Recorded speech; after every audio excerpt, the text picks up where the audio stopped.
Ladies and gentlemen, welcome to Talking About Balls. I am Justin George, joined from a distance, Kyle Price. Kyle is traveling. He looks like a Jedi right now. He looks exhausted. But thank you for being here. Yeah, man. Yeah, I'm in Cincinnati right now. Okay. Was in Lima yesterday, Dayton this afternoon, and now in a lovely old Cincy, right outside North Cincy right now. So I'm here till tomorrow. I'll be coming home tomorrow night. But yeah, traveling. Just finally got food. Ordered some Uber Eats to the hotel, and trying to push it down and eat it quickly. And so if I lean over and take a bite, I'm sorry. I just haven't eaten anything all day. Just make sure you chew right into the microphone. That's what everybody likes to hear. It's like a pasta thing with like it's got all kinds of shit in it, and it's got like spinach and stuff. So I'm gonna have like shit in my teeth like while we're talking. So perfect. Loading up with the chicken Alfredo like Michael Scott before the run. Yeah, it's like a chicken carbonara, whatever you want to call it, with bacon. Oh, chicken carbonara, yeah. Carbonara has chicken. It has spinach. It has bacon. It has obviously penne pasta. It's really good. I mean, it's fucking amazing. So. All right, well, let's get right into it. I didn't do a whole lot since the last time we had an episode. I spent most of my weekend watching football, rightfully so. There were some great games. Obviously, we had college football, we had NFL, wild card weekend, and that was pretty much it. I really didn't do a whole lot. I just hung out here with the family. We had one of my nieces slept over on Friday night, so I whipped up some dinner, and Tara did her nails, and I watched the Ohio State game. So pretty cool night overall. But yeah, haven't really done a whole lot. And then rinse and repeat for the rest of the week, Monday through today. Just go to work, come home, and hang out with the family. Boring winter in Ohio life now with the family, especially because it's been snowy and cold and shitty and annoying. So not a whole lot to do. It's pretty much. I mean, what we watched we went up to where did we go last night? We had bowling on Friday, a couples bowling on Friday, and then we started watching the beginning of the game there. And then we ended up going to Mike and Colleen's afterwards to watch the end of the game. So, okay, what a game! What a game that was. I'm sure we'll talk about it quickly, but what a game! A little interesting. I'm a little nervous about. I mean, I'm kind of torn. Come Monday, who to root for? But I think I'm going to root for the underdog, which is Notre Dame, obviously, and hope they win. But I don't think it's going to happen. But no, I've been fighting the last week. I'm still like I don't know if it's that whatever's going around, the Nova virus, whatever the fuck that is, but I've been congested and just draining signage shit for the last almost 2.5 weeks, and this is not going away. Today's the first day where it's not been a consistent issue. But I've been taking, I think I've gone through 2 bottles of Dayquil and NyQuil in the last 3 weeks. I picked up Mucinex DM for tonight to kind of take before bed and hope it just finally knocks everything out. But I'm just so tired of blowing my nose and coughing up God knows what. But dude, it's bad. So I'm sure it's something that's going around, but it's been a respiratory pain in my ass for the last 3 weeks. Absolutely. There's definitely something going on. I had the same issue a couple of weeks ago. I got antibiotics for it because I was I've had this sinus pressure and congestion for 2 or 3 weeks now. It just won't go away. I'm starting to think it's some sort of sinus infection. So I got antibiotics and worked pretty well. I think I'm good. No more, runny nose and this and that. But no, it sucks. It's definitely going around for everybody. I know people from my work are sick. Just people, friends, family in general, people are sick. So it's definitely going around. I mean, just to kind of give a not to be too disgusting, but for the last 2 nights, I'm sure. I mean, I'll have it tonight too. I have a cup next to the bed because I don't feel like getting up and spitting up. So just spit right into it like I'm fucking chewing tobacco. Just get up, I'll cough something up or whatever. I'm spit right in there, and then I'll wake up. The best part about being in a hotel is you can just spit right on the floor, and it'll just blend in with the other liquids with the black light. So don't even worry about it. Pictures of the cup chairs in every hotel I come to now, just so I can see. Cover it in your spit. It's yours. You own it. Yesterday, I think yesterday's hotel had a cuck couch. Tonight's got a retro cuck chair. It's all right. And I sent you a picture earlier. I go to the Dayton office, and there's no actual manager there right now. He was let go a couple months ago. We're in the process of hiring a new one. But I walk into the office, first time ever walking through. First thought I walk in, why the fuck is there a casting couch? An old black leather couch sitting behind his desk. I'm what are we doing back here? Starting to understand why he got fired. For his extracurriculars that he was filming behind the scenes while on duty. Anything? come back here for a little bit. OnlyFans is a lucrative business these days, so I guess I can't knock the hustle. Right. But no, I got pretty much on me, man. I've been working, traveling. I was in Columbus last week. I'm Lima, Dayton, Cincy this week. Next week, I'll be in Florence, Kentucky, and part of northern West Virginia. And then the week after, I will be home finally for the week, which means I can enjoy my other activities of bowling and actually hanging out with my beautiful wife, who probably is wanting to divorce me right now. So It happens. I literally had nothing. The most exciting part of my week was my dentist appointment today. That was about it. Just cleaning, so nothing special. Clean checkup, no issues, no problem. Yeah, no. Same old. They always look at my teeth and they always say, "Well, your teeth they're strong." I've never had a cavity or anything, so my appointments are pretty quick. Just a quick scraping, and then they tell me to go on my merry way. Well, that's good. I'm glad you have great teeth, nice pearly whites. I do, yeah. I go every 6 months. It's the easiest fuck. You just walk in, they clean you, and then see you later. But yeah, no, that's literally the most exciting part of my week was going to the dentist. See Jamie's comment, or are you ignoring it on purpose? Oh no, I didn't. I forgot. I always forget to click comments. Can you admit you were wrong about Deshaun Watson? No. Thank you, Jamie. She's almost a year now. And no, I wasn't wrong. Deshaun, half the league went after Deshaun Watson. I will 100% die on that hill. He is a better. He was proven that he was a better quarterback than Baker Mayfield at the time when the Browns went after him. Again, half the league went after the guy.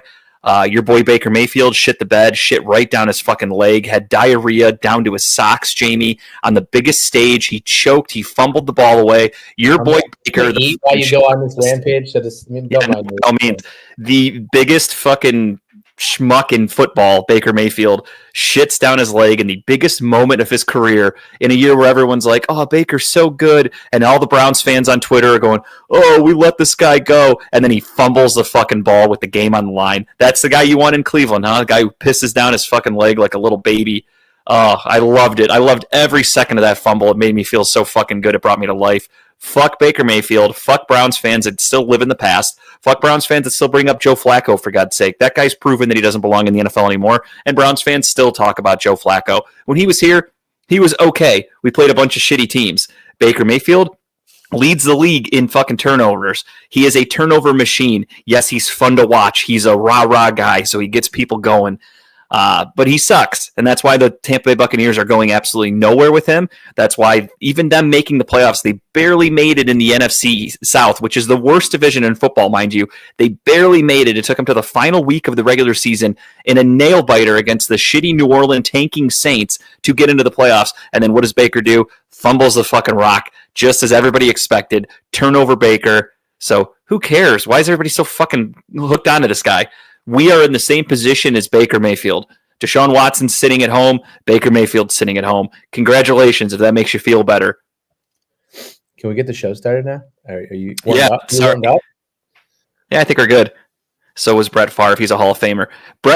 Honestly, Jamie, stop watching football if you're comparing Brett Favre to Baker Mayfield. Yes, Brett Favre is a Hall of Famer. Baker Mayfield will be at the Hall of Fame one day too, but he will be a ticket usher, and he will be helping people to their seats because he does not belong in the fucking Hall of Fame in any other aspect. So comparing Baker Mayfield to Brett Favre is one of the dumbest takes I've ever heard. Yes, one guy threw a bunch of interceptions. That's all that's compared with them. Brett Favre is a foot taller than Baker Mayfield. Brett Favre has a better arm than Baker Mayfield. Brett Favre is a better quarterback than Baker Mayfield, just in general, in terms of decision making and arm strength and everything. So yeah, that comparison's terrible. He also wears jeans better than Baker Mayfield. Yeah, and he takes better dick pics from what I've heard. Those are the only two things those guys have. You heard? You don't have proof. They turn the ball over and they both have a lot of dick pics. That's about it. In respect to turnovers. Yeah, I mean, Peyton Manning had a bunch of turnovers when he was younger. I mean, that's it. Baker has a bunch of turnovers and he does them in the biggest moments. Brett Favre didn't have turnovers in big moments. Brett Favre would throw 5 interceptions in a game, but they would win. Baker Mayfield fumbles the ball, game on the line, season on the line. He would throw 6 touchdowns in that same game with the 5 interceptions, right, and win the game. So exactly, that's what he does. Lord. Nick Smith. Who are these clowns? Do you know a Nick Smith? Don't know a Nick Smith. Nick, we are the show talking about balls. Thank you for checking in and calling us clowns. I appreciate it. I mean, you went out of your way to say that. That was very nice of you. Eat a dick. I don't give a fuck. I don't know who you are. But anyway, so let's get into it. This episode is called The Promotion because of the Cleveland Browns finally named these dudes like Brett Favre in jeans. Jesus. Brett Favre was the spokesman for Wrangler. Did that joke go over your head, Nick? Was it too highbrow for you? You don't understand Brett Favre and Wrangler jeans? Coming in halfway through a comment is the best. Yeah. These dudes like Brett Favre in jeans, laughing emoji. Okay. I mean, would you prefer Brett Favre without pants, Nick? If that's what you're into. I don't judge. We don't judge here. I'm talking about balls. Says the guy who straightens his beard. Is that Nick? I don't know who Nick is, but Jamie can handle it, I guess. This guy is. I don't know. I can't see his picture like from here. I don't know if he straightens his beard. More power to him, I guess. I'm assuming that's who Jamie's talking to. But yeah, all right. Anyway, yeah. So the Browns promoted Tommy Rees for the offensive coordinator position. They did interview Clint Kubiak, which was my personal preference for the job. I like the pick. Just pick big face, straightened beard. I can't view it from here, Jamie. On here, I'd have to like go to his profile and all that shit because we're not on Facebook. But I'll take your word for it. I like the promotion of Reese. Honestly, I'm curious to see what he has to offer. I mean, he comes with the endorsement of Saban. You know, Saban had nothing but very, very, very high things to say about him. You know, with his mind when it comes to football. So I mean, that speaks something right there. Obviously, Saban wasn't a very good NFL coach in his time, but take it with a grain of salt, I guess. Yeah, no, I mean, I like the route that Tommy Rees has taken. He was the Alabama offensive coordinator. He was the Notre Dame offensive coordinator for a little bit. Both of them, again, as I mentioned last week when we were talking about possible candidates, he has had both offenses averaged over 30 points a game, which is great. Obviously, it's college, so take it with a grain of salt, but that's still really good. As you said, he comes with high praise from Nick Saban. And then reports came out today that also said Baker chokes on small wee-wees. Yes, he does. Baker shit right down his fucking leg. I know Steve made a post about it. I laughed my ass off. Let's not get on a tangent again. You're going to get on that tangent again. We'll definitely talk about it when we recap these games. But anyway, so Tommy Rees gets a promotion, and the rumors came out today that had Belichick not taken the job at North Carolina, Rees was going to be interviewed and probably be the guy to take the job. So our offensive coordinator is a guy who was, minutes away from becoming the head coach of a pretty decent college program. I don't know where you'd rank North Carolina, as it's not a football school, obviously, but it's still a well-known college. It's an up-and-coming for sure. Over the last couple of years. Putting out more prospects the last few years. Drake May last year. So there's some talent. They've been very competitive, and they've been getting a lot of obviously with Belichick now they're going to jump up tremendously. But even just with I forget who their coach was. Who was it? Was it Freddie Kitchens last year, or was Freddie Kitchens their offensive? I think Freddie Kitchens was an offensive coordinator. He wasn't the head coach, but he was an interim coach. I think they fired the other coach because didn't the other coach? I think that's what it was.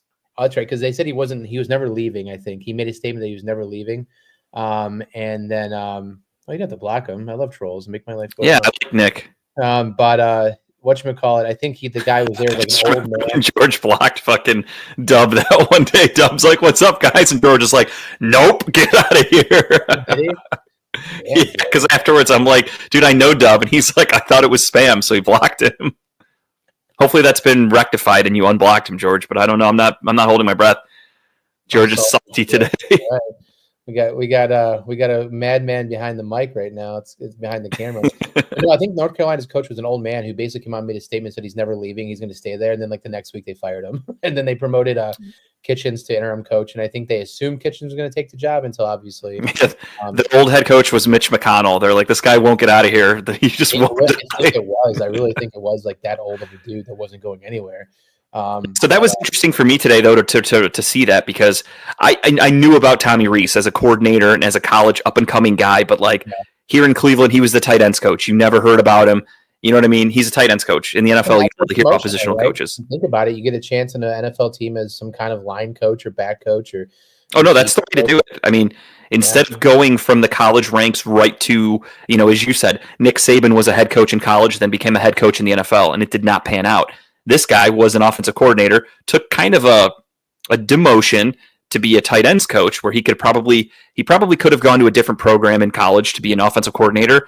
And he took a little bit of a step back, became a positional coach in the NFL, and then now has been promoted to offensive coordinator. He's been here with Stefanski for a couple of years. from my understanding, I'm assuming the reason he got promoted is because they have a good camaraderie. He understands Stefanski's offense, and they're going to work really well together, I would assume. Speaking of Browns, a great offense for Kirk Cousins next year. Can't wait. Yeah, I mean, we have plenty to talk about in that aspect too of what direction the Browns are going to go. You know, last week we knew they were officially locked in with the number 2 overall pick. You know, it's mock draft season. Obviously, the NFL still has weeks to go with the playoffs and then the Super Bowl, and then there's free agency and then the draft. So we have until the end of April to, you know, get mocks in and pay attention to rumors and all that kind of fun stuff. So early mock draft though has. I follow one guy and one guy only, Dane Brugler from The Athletic. He is actually local. He's from Cleveland, or like Northeast Ohio, I believe. He's really smart. For me, he's the best off-season scout, if you will, guy that follows the draft in college football. He's the best in the business, in my opinion. He put out his second mock draft today. I always wait until at least obviously the Browns we're locked in at number 2, so the rest of the mock draft is kind of irrelevant. But I always wait till the end of the season till your position is your spot in the mock is locked in, and the Browns are of course locked in at number 2. So now I start looking at mock drafts. I immediately ignore any mock draft that has a trade in it. I feel like that's really just fucking trying too hard to guess a trade and then to guess the players and stuff like that. That's just too much. I'd rather just give me a 1 through 32. Give me your mock draft. If there's a trade, which there inevitably will be 1,000 trades on draft night, it happens every year. But why try to predict it? Just give me a mock draft. Who do you think this team's going to take? And if they do trade out, you can go boom. And yeah, Steve, that's exactly who Dane Brugler had. Dane Brugler has Abdul Carter, the defensive end from Penn State. My concern with the trade back is it has to be the right team. I know it's easier said than done, but I would be looking for a team that's probably going to suck next year. So the team that's jumping to the forefront for me, and there are 2 of them.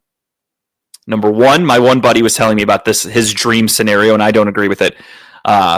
Mike McCarthy was not rehired, or his contract was not renewed by the Dallas Cowboys, and he is no longer their head coach. So they now have head coaching vacancy.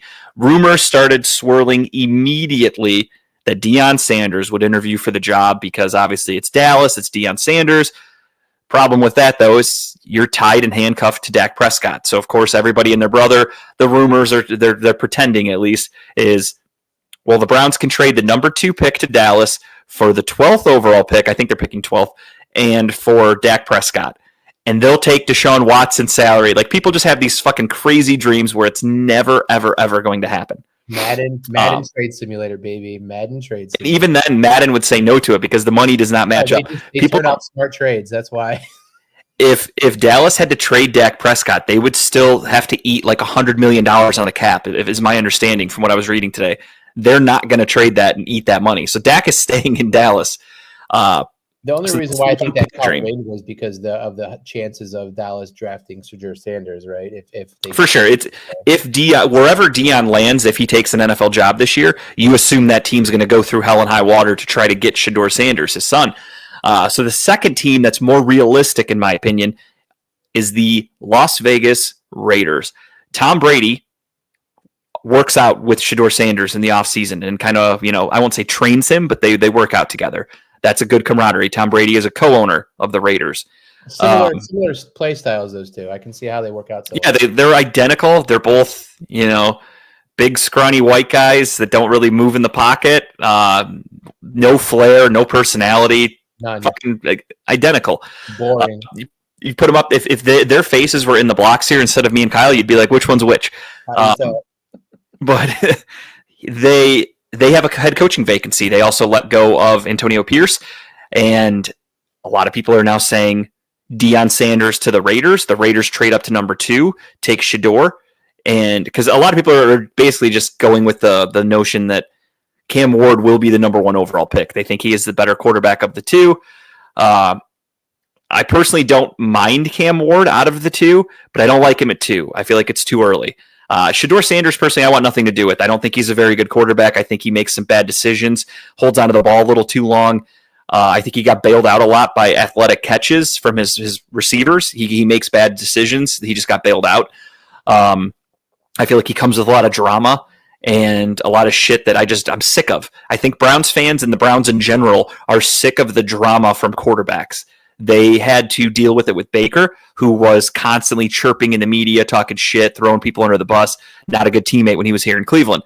Then you move on, you get Deshaun Watson. The Deshaun Watson saga, he never did anything wrong in terms of like running his mouth or doing crazy things like that. He just comes hated from everybody. So it was constant drama.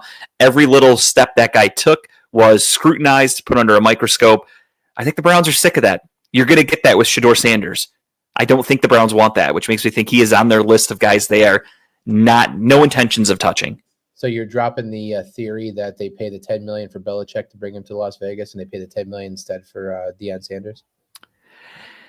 Yeah, I think the Belichick thing's done just based on he was on the Manning cast the other night, and he's constantly out there getting recruits, and they had a long segment of him thanking him for being on the show all season and wishing him well in North Carolina. Obviously, he's not going to announce it on the Manning cast, but I just feel like at this point there would have been more smoke to the fire. Yeah, true. Yeah, nothing's really come out of it other than initially the rumor was just they could buy him out for $10 million, and that's pocket change to Mark Davis, but will they do it?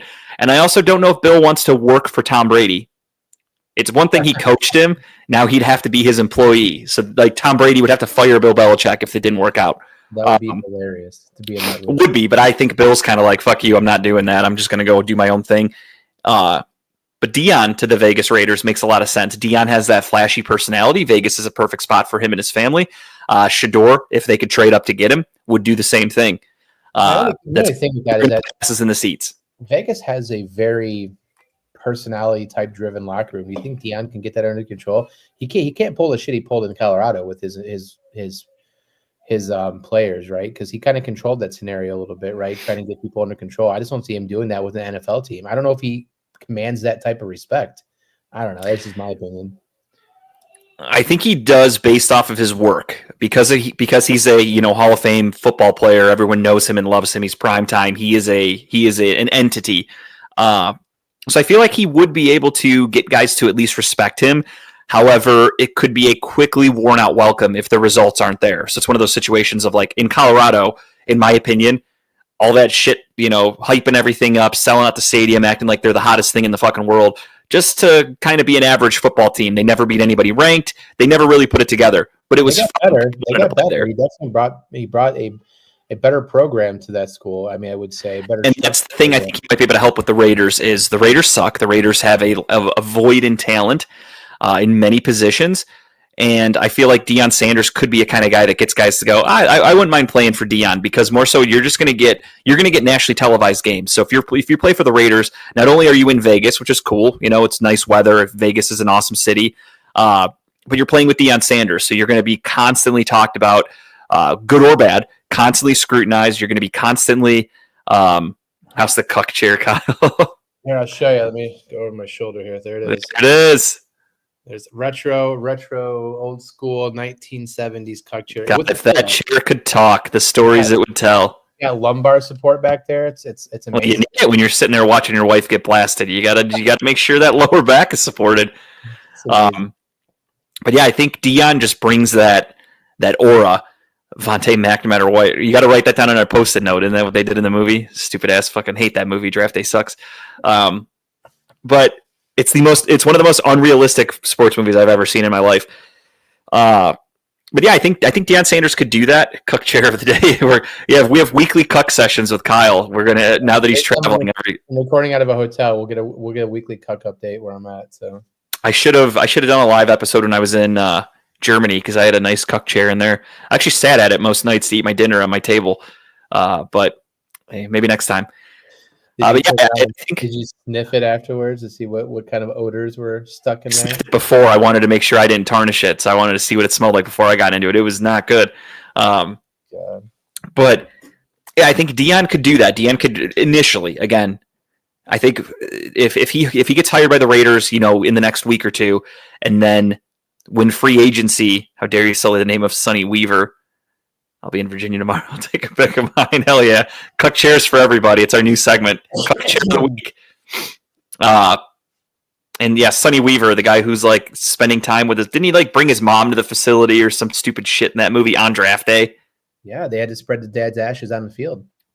Yeah, as if a GM of a team isn't a little more preoccupied on draft day. He's like, now let's do a birthday and How talented Kevin Costner is, man. let me fight with my wife a little bit. Not his wife. It was his girlfriend. Or girlfriend, whatever, Jennifer Garner, whoever. I forgot that. I try to forget that movie as much as I can. I think technically I'm in it. I should get some royalties because I was in New York when they filmed it. I was there for the draft and they made everybody scoot together so they could film it, make it look like it was packed. So I remember doing that. I've never actually looked for myself. Will he have his foot amputated from the diabetes in Vegas? Yes, 100%. But he'll be able to scoot around, no problem. They'll get him around in Vegas. Have you seen photos of that? His foot? Yeah, it's bad. I mean, if there's any, Dave, you've been to Vegas. If there's any place where there are a lot of people, you've never been to Vegas, Dave? Oh shit. Okay. It's a sore subject. Okay. Well, I digress. But let me tell you from my experience in Vegas, if there are old, large people that want to get around on scooters, Vegas is a good spot for that. So I don't think Deion's going to have any issues getting around. Not that he's large, but just if you're missing a foot, you're not exactly mobile. And old people get around on those motorized scooters all over the place in Vegas. So he'll be in a good spot. But I think he would bring a good camaraderie to the team and a good presence and an aura. And yeah, sorry, Dave, I didn't know that, unfortunately. Fuck you, Kyle. Maybe next year. Again, well, maybe this year. Results matter. If Deion goes to the Raiders, brings in Shedeur, brings in a bunch of free agents that are excited to be there, and they're not good, it's like the Jets all over again. When the Jets brought in Aaron Rodgers, all of his friends, all of his buddies, you gave him the keys to the kingdom, and he fucked you. So if Deion goes there and isn't successful, obviously it's a huge disaster. But I feel like for the first couple of years, he would be. They're called hover rounds. I don't know what that means. Is that a play on words for fat asses, rounds? Oh. No, I agree. I'm curious though. I mean, they'd have to make that call here quickly. I would assume in the next month or so. But I mean, well, it depends because I think there are some sort of rules about interviewing with guys that are currently employed on playoff teams. So there's like a weird, you have to wait a week to start interviewing. So I think now the interviews are going to pick up this week. Yeah, Browns will be playing in Vegas again this year. So it'd be kind of cool if we trade out and we have to face Shedeur, assuming they trade out for him. But back to my original point, I kind of went on a little tangent there, but that's okay because we have 2 hours to kill every week. If we traded, Deion would get him a good prosthetic. Hell yeah, he would. It would be covered in bling and shit, and it would he would sell them. They would market them. You could go to a Raiders game and buy a prosthetic Deion Sanders foot, and everybody would be wearing them on their necklaces. But if we trade out with anybody, I mean, obviously it's wishful thinking and you can't predict the future, but I would only want to trade with a team that you're kind of expecting to suck next year. So my short list of those teams that need a quarterback would be I think the Giants would still stink next year. So if you can get them to jump you for one spot, because the Giants are in a really weird spot. They have the 3rd overall pick. They need a quarterback.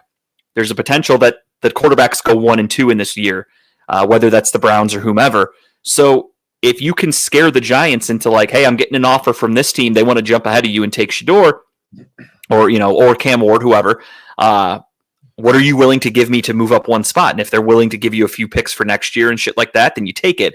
And then again, you assume the Giants are going to be kind of shitty next year, no matter who their quarterback is. So they're a good team to trade with because then their next year's pick, similar to what happened with the Bears and with Carolina, could hopefully not necessarily be the number 1 overall pick, but it could be a higher draft pick. Same with the Raiders. I think the Raiders are going to stink. I think the Saints are going to stink next year, regardless of who the quarterback is. So those are some teams that I would consider trading with, but I don't want to go too far back. The Dallas Cowboys, for me, that's the 12th overall pick. That's a huge drop from number 2. And on top of it, you expect the Cowboys, because Dak got hurt this year, to not be as bad as they were last year. So their draft pick isn't as valuable. I wouldn't trade with a team that you expect to be pretty okay next year. I mean, if you think the Browns are taking Carter, there's no reason why we trade. I mean, because he's not going to be taken number 1 overall. So, I mean, if Carter... he very well could be. And if they're smart, in my opinion, I think he's the number 1 player in the draft. Yeah. again, if we don't trade, I'm totally okay with that. Take a quarterback. I think the Titans are going to take a quarterback no matter what. So they have to. I think they need one. I don't have to, but I think they will. But no, I mean, I think Carter's a great pick there. But you're right. If he does go number one, you're right. Trade back and get what you can and collect the picks. But yeah, it's Carter on this team. This line against on the other side of Myles Garrett would be very interesting, right? And hopefully, I don't know what the injury was to what's his face at the last week of the season, but is that just over the summer rehabilitate and come back and play next year? Mike Hall? No, the defensive tackle. What's his name? Mike Hall Jr. Wasn't that? Hall, yeah, right. You said Hall, yeah. Yeah. His is just like the MCL, and they expect him to only miss like a month of like he'll be ready for training camp, is my understanding. So that was we really dodged a bullet on that because that looked like a full torn ACL. I thought this dude's missing the entire next season, and those three on the defense said it's not as bad. Those three at a defensive line with what's his face, who did really well last year, the newer one coming in. I mean, that's a hell of a defensive line right there, man. I mean, it's dangerous right there. So no, I'd be sure. I mean, I love it. I think in my opinion, I think the Browns are in a situation again.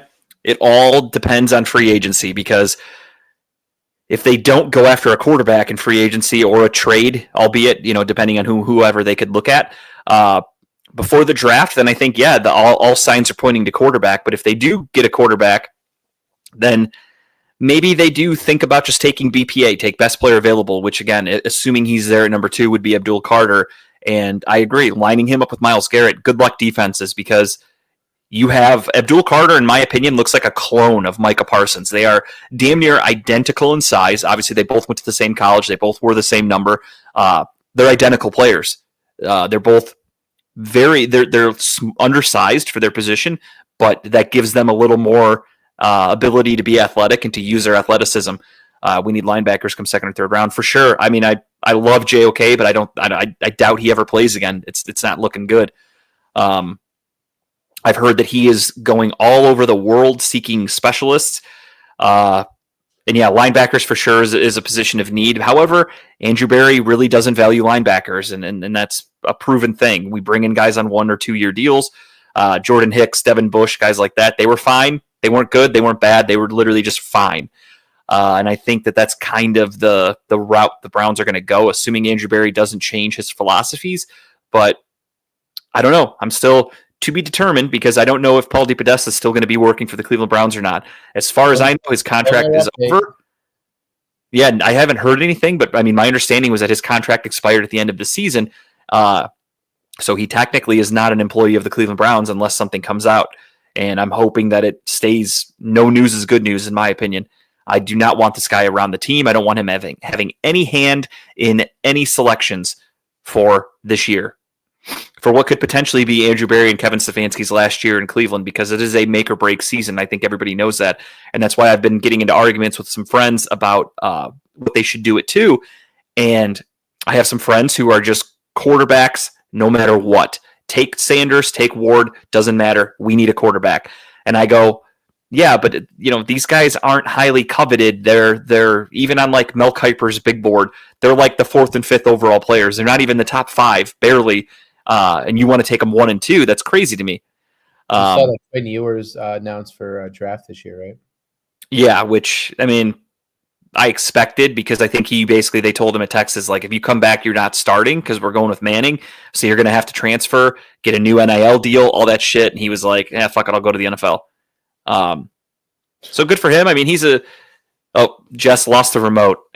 This is a great place to ask that question, Love. I don't know where it's at. Last I put it was on top of the countertop there, above. You have a remote for your kitchen, like just the lights. We have a TV in the kitchen.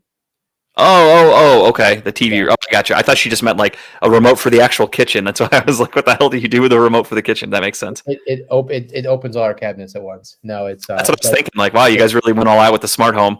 We have the Tony Stark home, sir. What can I tell you? I get promoted and boom, upgrade just like that. But yeah, so the Browns are in a weird position, and again, the name of the episode is the promotion because of the Tommy Rees situation. New offensive coordinator, but he's from the organization, so he was just promoted. Sticking with Stefanski's offense. Question: Does he start the season calling the plays? Like, is that something Stefanski's now just handed over to the OC? No, I don't think so. I think basically Stefanski used Ken Dorsey last year to prove to everybody, this is why you need me to call the plays. Here you go. I'll let somebody else do it. And it sucked. And everybody was miserable. And I think he goes back to calling the plays. I would think. But you never know. I really don't know enough about Tommy Rees, how he's looked at in the organization and where they have him. So if they have him, as a highly regarded guy, then sure, they could let him call the plays. I don't know if he's ready for that, but again, that's up to the Browns. I would just, gun to my head, I would say Kevin Stefanski's going to be calling the plays. For that little Irish Catholic boy there. Good for you. Look at him. He's ready to either thrive or be fired. He's got two choices here.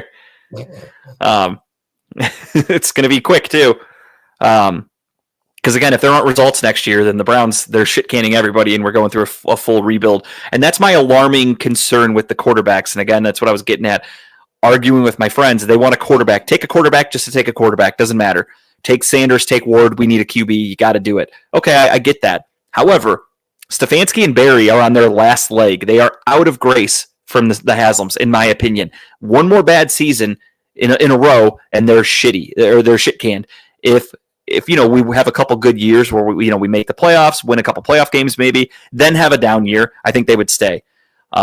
Is Stefanski good at calling plays though? Yes, absolutely. I think Kevin Stefanski is one of the most what's what I'm looking for? Well-respected offensive coordinators, play callers in the NFL. If you ask other coaches and teams, they absolutely love Stefanski. He's really good at what he does. I want him as the play caller personally. I think he's really good at it. And again, I'm sure most of you, if you guys didn't see the end of the season report that came out today for the Cleveland Browns, I take it all with a grain of salt because last year when the Cavaliers had their end of the season stories that came out, it seemed like it was all hell had broken loose. That Darius Garland says he's never playing again if Donovan Mitchell's here. The stories were Donovan Mitchell's leaving Cleveland. Jared Allen's getting traded because they can't work together with Evan Mobley, JB Bickerstaff, all this and that. They fired JB. They kept every player intact, and the Cavs have the best record in the NBA. So the end of the season reports are coming out now for the Cleveland Browns, basically saying that Stefanski wouldn't critique Watson in the meetings. He would only critique Jameis Winston, but they wouldn't say anything about Deshaun Watson, which different people need coached different ways. I would say pay him as the same as an OC and grab a new head coach. No, he would never do that. No, Kevin Stefanski could go get a head coaching job on any of these vacancies right now in the NFL. So I don't think he would take a demotion to be just the offensive coordinator for the Browns. Be the water boy. In which, hey, if they offered to him, if he can't find work in 20 years, but if he was fired, he'd have his pick of jobs by tomorrow. Some guys are just better as play callers and not good at head coaches, and that's okay too. Agreed, absolutely. I think Stefanski can do both. I think he's proven that. Do we have a record of whoever was the head coach and now is an offensive coordinator and was better at offensive coordinator? Dun, dun, dun. I mean, there's definitely Nagy comes to mind. I'm just trying to think. Being a better DC than they were a head coach. Yeah, there's Robert Saleh was a better defensive coordinator than head coach. Romeo Crennel, better defensive coordinator.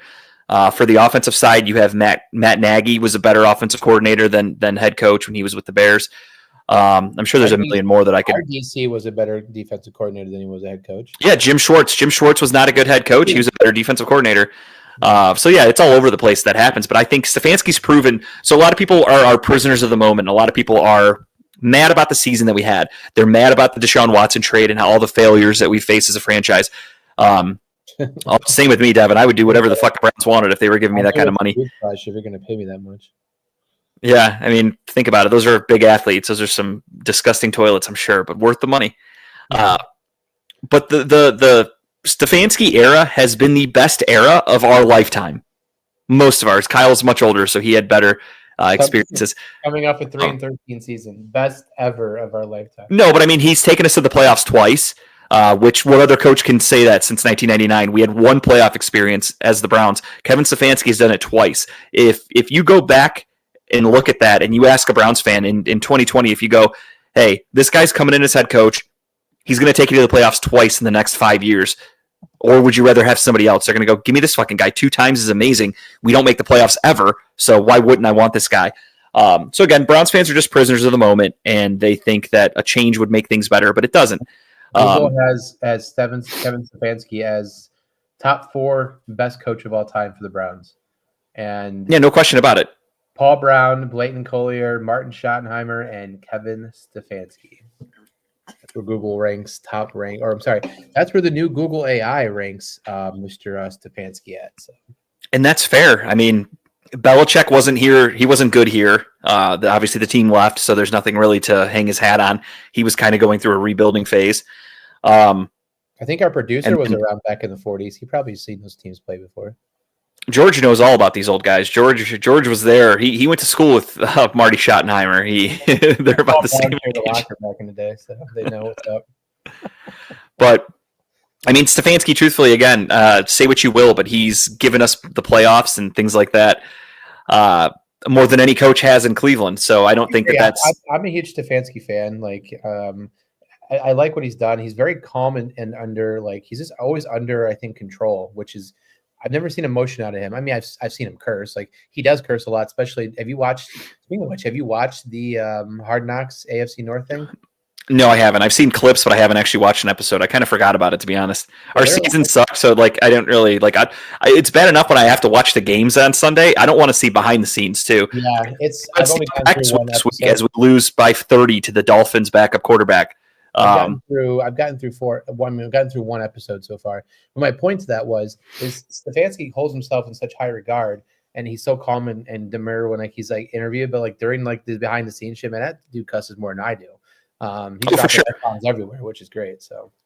And that's why I love when Browns fans would call into radio stations, and only after a loss, of course, because again, Browns fans are prisoners of the moment. So if we win, they're calling in and they're loving everything. If we lose, they call in and they say Stefanski sucks. He's on the sideline. He's calm. He's not yelling. He's not throwing a fit. And they're trying to act like that's like a bad thing. However, they have no idea what he's like behind the scenes, which now these Hard Knocks cameras have let us see a little view into that. But he clearly is a different person than he is on the sidelines, because on the sidelines and in interviews with the media, he's going to be professional and calm, and you want that in your coach too, because you kind of you feed off your coach. If Stefanski's on the sideline throwing shit, then having a fit, the players are going to possibly get a little aggressive and like. Belichick was always that way with his players, how he gave interviews, because his interviews after NFL games were probably I just want to see a documentary of just all of his interviews clipped together. Of how he was the most boring interview of all time, and I love that. But now he's on like the Manning cast, and he has personality. He's fun. He's fun to be around. Like, yeah. Hang out well, they always said that Bill Belichick would make sure his players like are trained really well with the media. Like, you're not going to say anything you shouldn't. You are going to give a very easy answer. You're going to get to the point, and you're going to be done with your interview, and that's that. Behind the scenes, way fucking different. I'm sure everything was way different with them, but. In terms of in front of the camera, yeah, they don't want anything leaked out. They want no personality. They want nothing that can be used against you. So it's just a simple, answer the questions, move on with your day, and that's it. And then as soon as those doors close, I bet Bill Belichick fucking ripped those guys new assholes when they needed to, which is awesome. And I'm sure Stefanski does the same thing, except again for the story that came out today that Deshaun Watson was not critiqued in front of the players the way that Jameis Winston was, and blah blah blah. But it could just be coaching style. You can't coach everybody the same. Go watch the movie Remember the Titans. Remember that the assistant coach comes in and starts working with PD on the side, and Denzel Washington's basically telling him, like, I'm trying to prepare him for the real world, and you're over there coddling him. So could be kind of a situation like that where Deshaun Watson clearly, and I've said this for weeks now that the Deshaun Watson era is over, his psyche is fucked. Mentally, he is not there as a person. So I personally feel like maybe Stefanski doesn't need to just rip into the guy in front of the team, because I don't think that's going to help him when he's already playing like shit. He's already mentally weak and fucked up and like clearly not the same person that he used to be. You really think piling on him in a practice is going to make him better? No. Maybe they go over plays, then Kevin Stefanski would sit with him one-on-one, and that's when they would break down, here's where you fucked up, here's what you should have done, you did this, you did that. But in front of the team, maybe not the right place to do it. Then there's different types of people. Maybe Jameis Winston is the type of guy that's okay. You can rip him a new one in front of everybody. and he's going to respond to that because Jameis Winston's a little crazy. Let's be honest. But there were, I should say, a lot of things that came out today from the stories. Basically, makes it almost. It's all unconfirmed source stories, but makes you think Deshaun Watson will never take another snap here in Cleveland. The players are done with Deshaun Watson. They don't want him back, which, again, it's not breaking news. This should all be expected for any Browns fan out there. But the Deshaun Watson era is ended. The team is sick of him. Quickly, how did things change with Myles Garrett? 2 weeks ago, everyone and their brother was saying, trade Myles Garrett. He wants out of Cleveland. Steeler fans were trying to talk shit and say, oh, he wants out. He fucking hates it in Cleveland. And then today or whatever, they're like, oh, yeah, Myles is like, I talked to Andrew Berry. I like the direction. I like where this team's going. I'm good. That's it. That story lasted 2 weeks. He knows we're drafting Carter now. At least we're going to try. And yeah, he's probably really fucking happy. He's like, wait, they can't triple team me anymore? Hell yeah. Yeah. Could you imagine how dangerous he's going to be without having single coverage all season? It would be insane. He would put up the type of numbers that Pittsburgh fans think TJ Watt does. By the way, I wanted to have George make a missing persons poster for TJ Watt. Yeah, poor guy hasn't been seen in weeks. Did you get on the Steelers podcast last week and say that? Because I was going to do 100%. That. I forgot that. Did you upset anybody? Shout out to the Steel City Renegades. I called out TJ Watt for being a missing person. No, they were both, or the three of them. I'm sorry. There's three guys on there. They were all pretty down on the team, and they were shitting on TJ Watt a little bit themselves about how he didn't show up. But hey, fuck him. I love it. That one play where Watt just put his head down and tackled Henry, and Henry didn't have the fucking ball. And Lamar Jackson just like laughs as he runs for like 30 yards. I laughed my ass off. We were at the bar. I was watching. I'm like, that's crazy. How do you not see that coming from a million miles away? Because he does it all the time. Do it all the time. Well, my understanding, according to, I forgot who the announcers were for the game, but according to the announcers, they basically said that they could tell that the game plan that day was TJ Watt, you focus on Derrick Henry, that's it.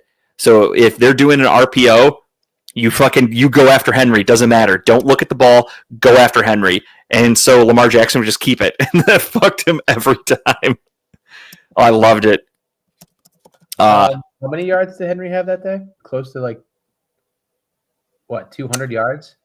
Something like that. Yeah, he fucking went off. Their defense was no match. They got destroyed.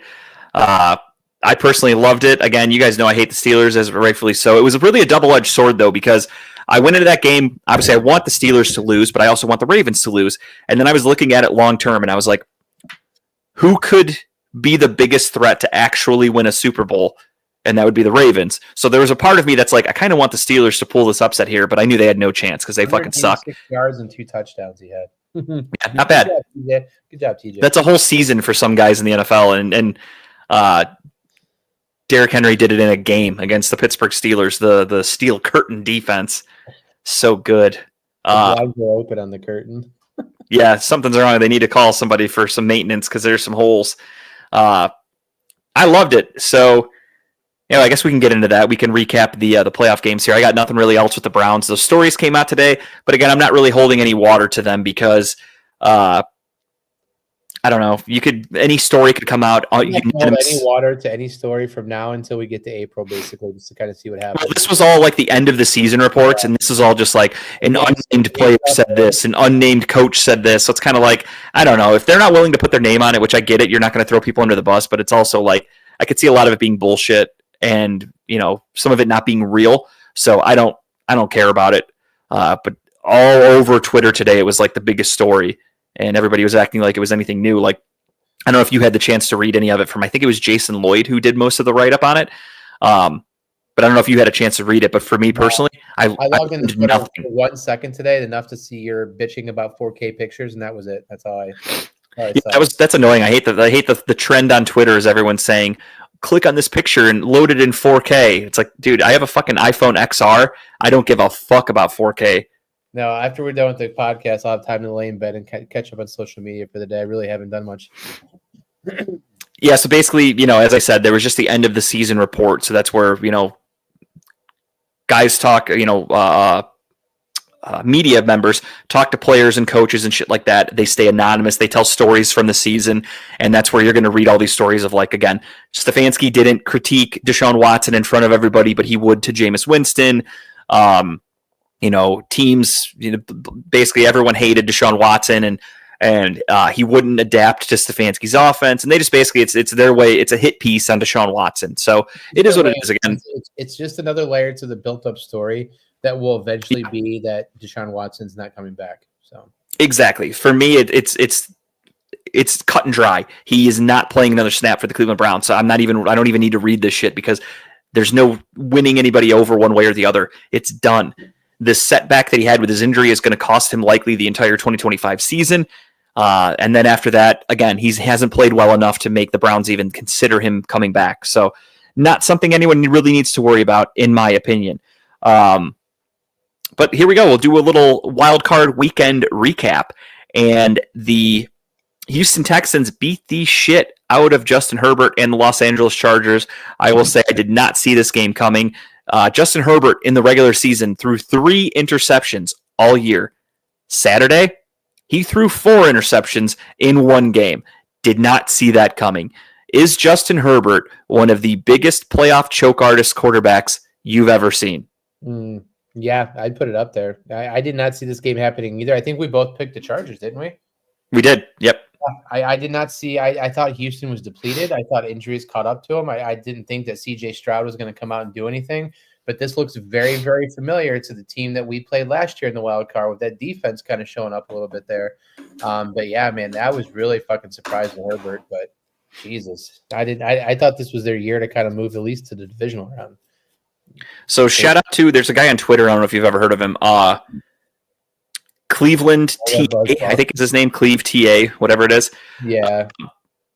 He posted something before the game that I didn't know, and he basically said that the Chargers are I won't say victim, they're on the better end of having one of the easiest schedules in the NFL this year, and most of their wins and dominating defensive games came against really bad teams. When they faced good teams, they struggled and lost. And I didn't realize that. So when they face a team like the Chargers, who are a legitimate good team, this is your result. So I guess I should have paid more attention to the Chargers in the regular season, and I did not.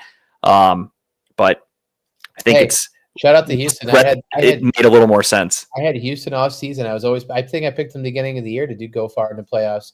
And then I backed off this one time and didn't pick them. And here we go. They said, fuck you, Kyle, and took the win. So. Yeah, I mean, well, Houston had all those injuries with the wide receiver position. And then, C.J. Stroud had a kind of a down year. The Chargers had looked good. So I'm with you. I thought the same thing. I thought Chargers are going to win this one. Justin Herbert doesn't turn the ball over. They've got a pretty good run game.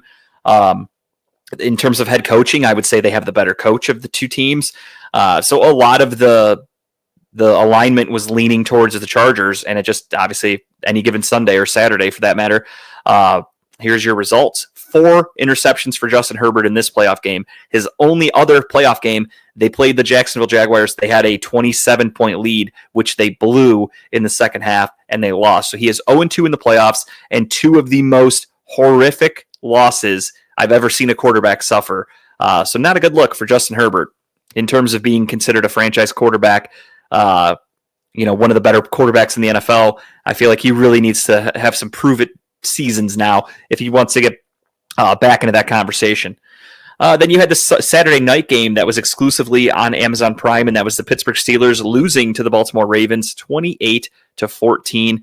Everybody had the Ravens winning this one. I thought the Steelers could keep it within 10, but boy, was I mistaken. Let me ask you a question. Does George Pickens know what the word optimistic means? Yes or no? Does George? No, Pickens. Does he understand? He goes, nah. Yeah, do you think he knows what it means, or do you think he just literally truly meant that he sees he's not optimistic? I think he means that. I think he literally hates it in Pittsburgh. I love it. That team is falling apart. Pickens said, they asked him after the game, they're like, what did you see with the offense during the season? And he's like, yeah, during the year, I feel like, there were some improvements. Things started to get a little bit better at times, blah, blah, blah. And they're like, do you have any reason to be optimistic for next year? And he just goes, nah. That was it. The first question was like, does he know what it means? Like, does he know what that word means? Or is he truly just that unhappy? Like, if I'm a head coach or whatever, I'm pulling his ass and I'm like, What's going on? Like, what are you thinking right now? I mean, in my opinion, this is just sorry, I dropped my pen. This is another situation of Mike Tomlin. I don't know how they do it, but they find these wide receivers who are talented as fuck, but they are head cases. You have Deontay Johnson. I don't know if you see that drama that's going on. So he just got picked back up by the Ravens. Yeah, he was traded from the Steelers to the Carolina Panthers because he was disgruntled. Wasn't working out in Carolina, so he was released. He was signed by the Ravens and disgruntled in Baltimore because they weren't using him properly. So he was released. He went to the Texans where he became disgruntled and says he wasn't being used properly. And then now the Ravens picked him back up where the Ravens will never play him. What they're doing is they're going to let him be on the team. They can't officially have him until after the Super Bowl. So if they win the Super Bowl, he's not even going to be able to play. And then they will let him in the offseason. Yeah, he'll get a ring because technically he was on the team twice. But he'll get released or become a free agent, I should say. And if another team signs him, the Ravens then get a compensatory pick for him, assuming the contract adds up to that value. So smart move by the Ravens, literally just bringing a guy in to let somebody else take him. So very smart move on their part. But yeah, so the Ravens win 28-14. The Buffalo Bills beat the shit out of the Denver Broncos. I thought the Denver Broncos would put up a little bit more of a fight. My God. I was so pumped that first play with Bo Nix. I'm like, oh shit, we're going to have a game now. Yeah, they went down. Denver went up 7-0 right off the rip. And I thought the same thing. I'm like, this one might be a little closer than I thought. And I'm kind of pulling for Buffalo. And then Buffalo was like, all right, enough fucking around. And they just went on and they 31 unanswered points. They win the game 31-7, and they will host the Baltimore Ravens next week. I cannot fucking wait for that game. That's going to be a fucking good game. The Sunday afternoon game was the Eagles against the Packers. 22-10 looks a little closer than it actually was. Game was never that close. Packers just outmatched, outmanned. AJ Brown is disgruntled. He was caught on the sidelines for the Eagles. I'm sorry, reading a book in the middle of the game because he wasn't getting the ball. So yeah, I was so pissed. That could turn into something to keep an eye on. I had one of my parlays, and I wasn't watching the game live. So I was checking on my phone, and it's like someone on Twitter's like, "Is that AJ Brown reading a book on the sideline right now?" And there's still like time left in the game. All I needed out of him was like I think 2 more receptions, and that was it. And yeah, no, lo and behold, I see a picture of him on the sideline reading a book. What a fucking idiot! So the funniest thing about that for me is I forgot the name of the book, but they said that guy's book shot him up to like the top sales on Amazon after AJ Brown read it on the sideline. It's like the most bought book in the last week because of AJ Brown. Product placement, perfect, right? So everyone's saying they're like, yeah, AJ Brown basically made this guy's career now, so good for him. But yeah, not a good look when you're reading books on the sideline when you're already on a team with, loaded at talent. You have Jalen Hurts, who was an MVP candidate at one point. You have Saquon Barkley, who is a legitimate, offensive player of the year candidate this year, should probably win it. You have Devontae Smith. You have Dallas Goedert. You've got a really fucking good offense. And then you got A.J. Brown also, who's a very good wide receiver. The ball can only go to so many people. A.J. Brown apparently doesn't understand that, and they won the game. They're dominating pretty much, and A.J. Brown still isn't happy. So it just kind of shows you what kind of teammate that guy is. That he's reading a book and having a me moment while his team is trying to win a playoff game. Kind of a shitty look. But that's wide receivers for you in the NFL. They are complete divas. Sunday night football, the Washington Commanders upset the Tampa Bay Buccaneers because of Baker Mayfield's fumble late in the game. Best game of the weekend, to be honest. It was the only close one, so yeah, definitely. That was one that came down to the wire. Like you literally had to watch it till the end of the fourth quarter. A doink for the win. Awesome. Yeah, the doink off the post. What are your thoughts on your kicker and his ticks that he has? Did you watch that where he has like? Yeah, he fixes his hair. He did that in Cleveland. He's got a sock one too. Like if you watching the sideline, he went back and watched him. Like he puts his socks on, takes them off, puts them on, takes them off, puts them on, takes them off, and puts them on. Like before he goes out to kick, like he adjusts them, and then the combing of the hair multiple times. Like whatever works, but. I don't know, man. To me, that would drive me. He's also not very good or consistent, so I won't say whatever works. But yeah, hey, whatever you have to do, I guess. Right. Yeah, whatever you have to do. But he's. Yeah, I mean, It happens. I'm sure there's more players that do shit like that we don't even notice because it's never been on that big of a spotlight. Whereas Zane Gonzalez, of course, was about to make the biggest kick of his career in a playoff game, Sunday Night Football. The whole world is watching, and he's parting his hair, and everyone's like, "What the fuck is this guy doing?" Again, I bet players do shit like that all the time, and we just never noticed. He just hits the right part of the upright, and it goes past the line. It works. So the Washington Commanders upset the Tampa Bay Buccaneers. This was an interesting one. I took Washington just because I don't like Baker, and I knew going into it that especially on the road, rookie quarterbacks really struggle on the road in playoff games. That has never been an easy thing in the NFL history. So I went into it kind of expecting Jaden Daniels to struggle a little bit, but boy, did he not. He stepped up to the occasion. He made plays where it counted. He was able to run the ball efficiently. He threw the ball efficiently. Overall, they ran the ball well. Their defense played pretty well. And huge win for Washington. Eliminates Baker. Baker literally dropped the ball. And I couldn't be happier. Nice. Monday Night Football, a shit show. Sam Darnold has taken 16 weeks of great football and cost himself tens and tens of millions of dollars over 2 weeks because his performance in the week 18 matchup against the Lions and his performance in this Monday night playoff game against the Rams, he was awful. For a guy who was about to be a free agent, who everyone expected to get a huge contract, that teams were going to be backing up Brinks trucks for him, he has now played himself right back to a prove-it deal. And you can't trade J.J. McCarthy now. If you're Vikings, you cannot trade JJ like I'm sure they were talking about. And that's the other one, too. I was talking to my buddy yesterday from Virginia, and he was asking me about what the Browns are going to do. And he said, I forgot who, Lance Riddick or whomever, somebody on a show or podcast were throwing out some outrageous scenarios of possibility. And they said, do the Browns contact the Vikings and trade number 2 for JJ McCarthy? I laughed immediately, and I just said, tell me in what fucking world does this make sense to you? And I'll explain it to you here, and if it makes sense to you, please let me know, because it doesn't to me. You are talking about a guy who was an okay quarterback at Michigan, not really a highly coveted prospect. A lot of people think he kind of got overdrafted when he got drafted by the Vikings last year. I think he was, the 11th overall pick or 10th or something like that. Way too high. So, in a year where he was barely a top 10 pick, he comes to the NFL, tears his ACL, misses the entire season. So he's now come to the NFL. He was overdrafted, comes to the NFL, gets hurt, never plays a snap, coming off of a pretty, I'd say impactful knee injury. Those aren't something you just roll out of bed the next day or, after a couple of months and you're fine. Could linger for the rest of his career. He is now going to be worth the number 2 overall pick a year later. That's like taking a car off the lot.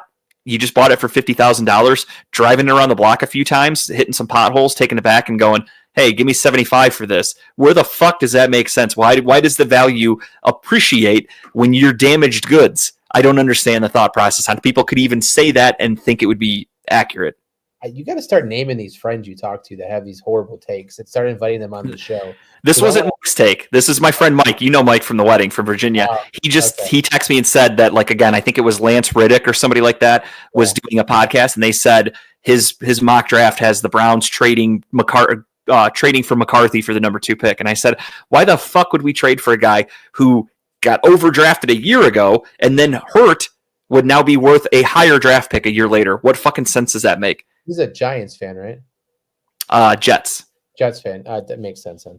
So what I would say though is I think JJ's in the right position for him and his style of quarterback, because I think he's the type of quarterback that is a Sam Darnold-esque type quarterback who will probably really do well in that O'Connell offense, right? I think that they drafted the right quarterback for their style of offense, what they need out of him. So again, I didn't believe the rumors when they said we're going to trade JJ. If anything, they might have signed Darnold for another 1 or 2 year deal and let JJ just kind of grow in that position, and kind of come underneath him. But I mean, JJ's not going anywhere. I think that's the kind of quarterback they want there in that offense. Yeah, and I feel like Sam Darnold played himself out. I don't know if you saw the interview with Kevin O'Connell and after the game, and they asked him about that. They were like, how did what are your remarks to Sam at the end of the season and blah blah blah. And he said, basically, I forgot exactly what the quote was, so I'm totally going to butcher it. But he basically made it sound like hey, what he had here was great. We appreciate what he did, but without saying they're moving on, he basically said we're moving on.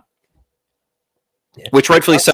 That's what you Darnold will drafted still him get for. paid, but not as much as he could have gotten paid, right? He You had your bridge quarterback, and it worked out even better than you could have anticipated with Sam Darnold, and now you can move on to your rookie, and that's it. Let him go. And you also, I mean, they also have Daniel Jones, who, if they decide to move on from Darnold, you could keep Jones if you wanted to, and have him play a little bit beginning of next year if you wanted to. But I think JJ. I think Daniel Jones could get it, and again, I know fans are not going to want to hear this, but I could see the Browns being a landing spot for Daniel Jones. Truthfully, Daniel Jones is going to be a free agent in the offseason, so I think he's going to have kind of his pick of the litter of teams that are going to be interested in him.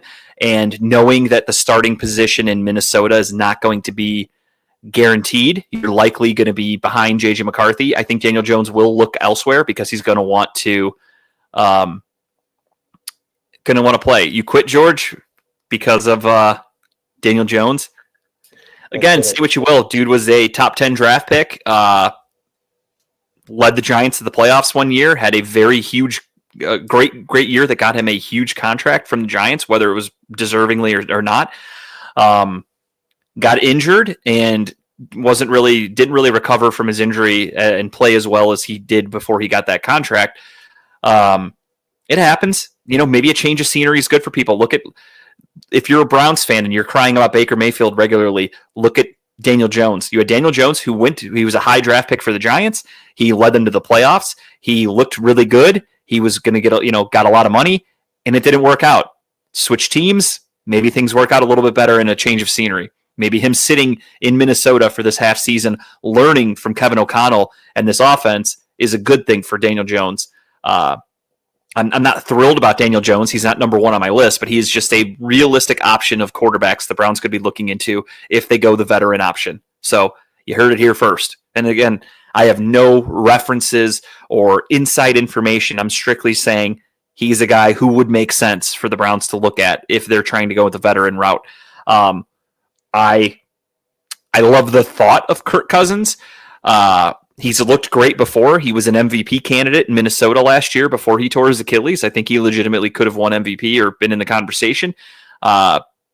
This year, he did not look like himself. Is that because the Achilles wasn't fully healed, or is that just because he is in his mid-30s and that's who he is as a quarterback now? If he truly has lost his step and his touch, then I don't want him. But if last year was kind of a fluky thing, same with Aaron Rodgers. I know a lot of people are going to roll their eyes when they hear that. But if Aaron Rodgers is no longer a New York Jet and he becomes a free agent, if last year, if you look at his numbers, surprisingly, numbers weren't that bad in New York. Overall, they were a really bad team, but Aaron Rodgers still looks serviceable. So he's a guy that if you're going to bring in for a single season, he's going to the Hall of Fame, whether you like him or not. Aaron Rodgers is a Hall of Fame quarterback. What do you think that pay rate would be for him, though? I think cheap. I think he's played himself out of a big contract for the last 2 seasons. I'm not saying he would take league minimum, but I don't think he would be that expensive. I think you could probably bring in Rodgers on like a 2-year. I don't even know. I don't even know how to speculate. Like, it may seem like a lot, but for a quarterback, it's not. Maybe like a 2-year, $30 million contract, and second year is a team option and a lot of incentives. So, $12 million guaranteed. So he gets, give or take, 15 to 20 million from the Browns, and then they can release him and it costs them nothing. I was fully hoping that Rodgers would just take the Favre path and just go end his career in Minnesota, because it's kind of shaping up where it could be a possibility, and that'd be hilarious. It would be, but if you think about it, it's not too far off, because if he comes to Cleveland, he's going to be with a former Minnesota Vikings coach. Okay. So there's a connection.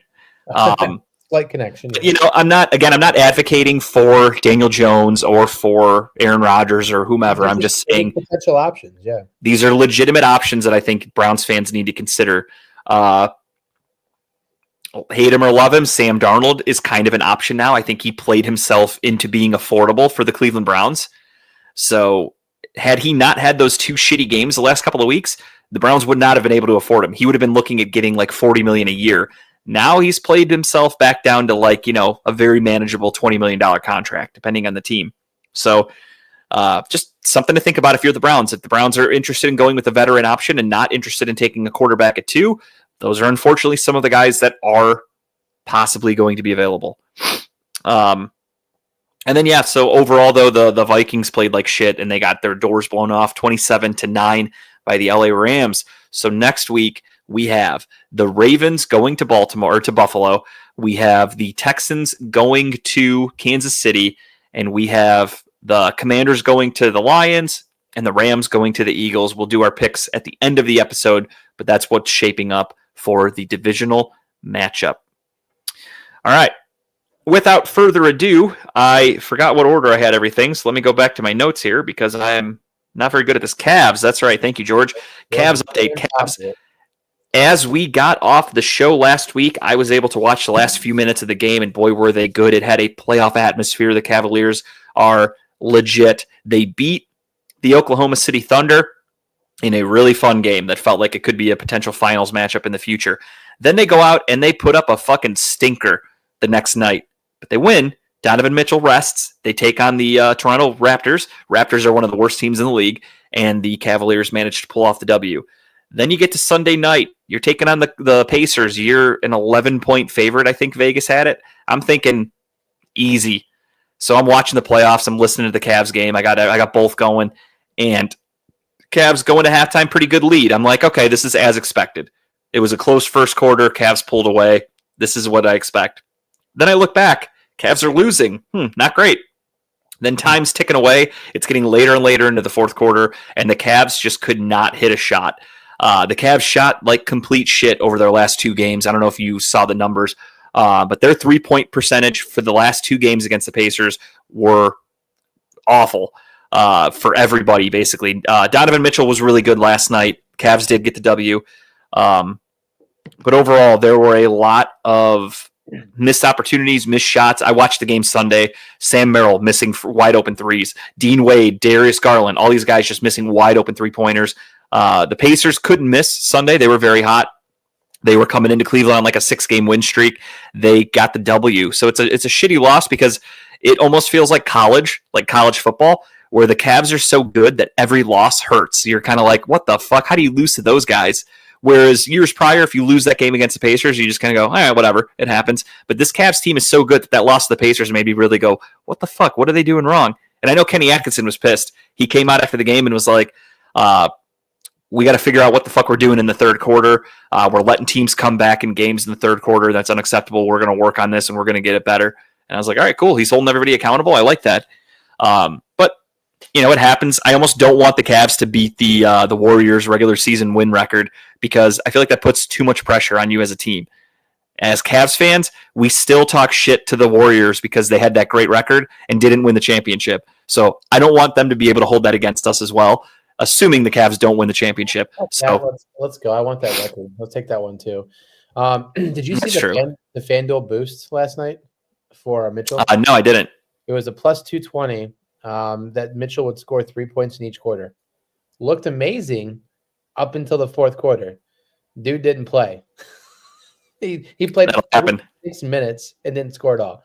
So I had a lot of and I couldn't FanDuel the last, I don't know what site you use, but FanDuel for the last like 3 nights at like 6 o'clock, they've been blocking deposits into the site. So you haven't been able to, you go on there. I don't know if it's on purpose, but it just seems very convenient. So like tonight, I saw like a couple lines I wanted to play that looked really good. So I don't usually keep money in FanDuel. If I win, I pull it out, and I might keep a couple dollars behind. But I was going to drop in like a $10 thing, right? So I use PayPal, and I go on there to do it, and it's grayed out. And then I go and look into it. The last 3 nights around the same time, 6:30, and even right now I looked again. It's grayed out. It's not letting you do deposits with any form of payment into FanDuel right now.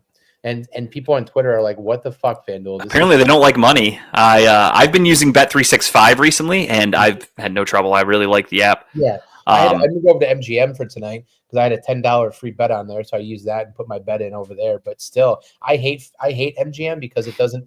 Their alt lines are not the same. They have like they have like 5, 7, 9, 11, right? But in FanDuel, you can take whatever line you want as an alt line. But MGM has it weirdly set up. So I hate using MGM site if I need to because it doesn't give me as many options as I like. I will say FanDuel does have the best alt lines for sure, I think, out of everybody. Yeah, for sure. But it's just crazy. It's shady that it's been doing that. But yeah, it was everywhere on Twitter the last 3 nights. What's going on with it? That's how they get you. fucking gambling sites. I lost a parlay last night for the Cavs game. I hit everything but Dean Wade. I had Dean Wade to hit 1-3. I kind of thought, I'll throw that in there. He always hits a 3. Fucker didn't hit one. Did he go 0 for whatever too with it? Yeah. Oh, yeah. Yeah. That's what I hate. When I need people to get like 10 points and I look at their stat line and they're like 2 for like 15, it's like, bro. Yeah, he was not afraid to shoot the 3. He just did not hit any of them. So that was a bummer. Sucks. But what can you do? You win some, you lose some. I did it as so they do a $10 bonus, like not bonus bet, a $10 safety bet they call it. So you're allowed to bet up to $10 and you get it all back. So I did a $10 safety bet on the game. Oh, the no sweat bet is what they call it. Yeah. So the cool thing with Bet365 though is they let you break it up. So if you're on like FanDuel or DraftKings, you have to use that no sweat bet in one lump sum. Bet365, you can click it and you can use however much you want. So that's nice. Yeah, with FanDuel, if I do like a $5 no sweat bet or a $10, you have to make a $10 bet for your next one. Ridiculous. Yeah, no, Bet365 lets you break it up. So I like Bet365. I've been on them for the last month or so, or not even since basically the new year. I switched up to them because FanDuel was just, I don't know. I wanted to try something else. I was seeing better odds and like some good promos on Bet365. So I was like, fuck it, I'll try it out. And yeah, I've been enjoying it. But yeah, the Cavaliers still reigning supreme in the NBA. We've been giving BetStamp, looking at BetStamp for our odds or what's the best odds to go for. No, I've given up on them. Just like they gave up on us. I think I still have the app on my phone, but I should delete it out of spite. Yeah, those fuckers. So it was a good sponsorship we had too, but then they just started ignoring us. Like Kyle and I reached out to that guy so many fucking times, and we're like, because our main representative left the company. So we got a new guy and we're like, hey, let's, work together. You want to give us some merch? We'll wear it on the show. Hell yeah. Let me know your address, your sizes. We gave him all our fucking information. We never got anything. We promoted that so often. Like every show we had like our bets of the week. We used to do a segment every week. We would make like special like TikToks or whatever, or reels for Instagram and shit, tag them in it. We were really promoting the hell out of them. And it was a fun company. I really enjoyed what they were doing with their product, but it's just more so annoying for me that like, if you don't want to work with us anymore, at least man up and just say like, hey, we're going to move in a different direction. Don't just ignore us. I think that's super unprofessional. And we were working with them for like a year. So they're lost. That's what's more annoying to me than anything. So yeah, fuck them. But yeah, so Cavaliers will play the Oklahoma City Thunder tomorrow night. And I can't fucking wait for that game. And a little rematch. It'll be in Oklahoma City in their arena this time on TNT. Should be a good one. I cannot wait. That'll be tomorrow night. And the fact that there's no more football on Thursdays is like, hell yeah, I need something to watch. So that really makes me happy. Time of the year where sports is like, it's so depressing. It's so sad. I actually am going to have to spend time with my wife and stuff. It's annoying. I like just hiding and watching sports. Just ignore your wife. It's okay. She doesn't care. Yeah. She fucking hates when sports are on. She's like, I can't wait till after the Super Bowl and you're done watching fucking football all the time. I was like, well, the NBA season will still be going, and then baseball's right around the corner. XFL starts up right after the Super Bowl. What are you talking about? Oh, I got to watch that. Can't miss those. Always football. All right, and then next up, we did want to talk a little bit about the college football national championship. The Notre Dame Fighting Irish, they hold off Penn State and Drew Aller, who sucked and is going back to Penn State. Browns fans quickly gave up on that one. My heart, that game, my back and forth, and I'm like, when that dude threw that interception, when Aller threw it, I'm like, whew, thank God. I was so nervous. Yeah. So that was a really close game. In my opinion, I mean, I know a lot of people said it. Most people were saying that the winner of the Ohio State-Texas game, well, I'll go back even further. Most people said the winner of the Oregon-Ohio State game is the national champion. Obviously, this game has to be played on Monday night, the 20th. So next week we will be talking about whoever the champion is, whether that's Ohio State or Notre Dame. However, Ohio State's opened up as a pretty heavy favorite. Vegas expects Ohio State to win this game. And I do too, if I'm being honest. Ohio State really should. They are the most talented team in all of college football. It's just a matter of what Ryan Day can do to fuck it up. And so far in the playoffs, Ryan Day has kind of stayed out of everyone's way. He's letting the team play their best, and it's working. So see if that trend continues on Monday night. The only thing that sucks is that the college football national championship, it like starts at fucking 9:00 and it's going to go till after midnight. It's so annoying. So I'm really 7:30. hoping for a blowout. 7:30. That's what they say. No, I think they bumped it up earlier this year on purpose. They did. They used to always start the games at like fucking 9:00. It was awful. They made a point of making sure it was earlier this year, so it wasn't going until midnight because it's on a Monday.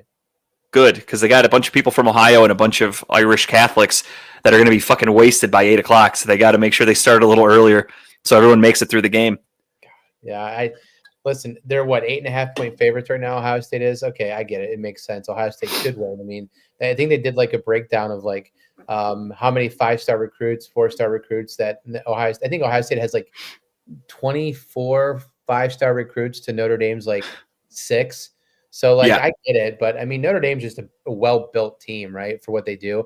I don't expect it to be a blowout by any means. I do think Notre Dame's defense will get to Will Howard, and I think they're going to disrupt Smith again. I think Texas wrote the playbook on how to kind of disrupt Smith because you saw Jeremiah Smith last week was kind of contained pretty well.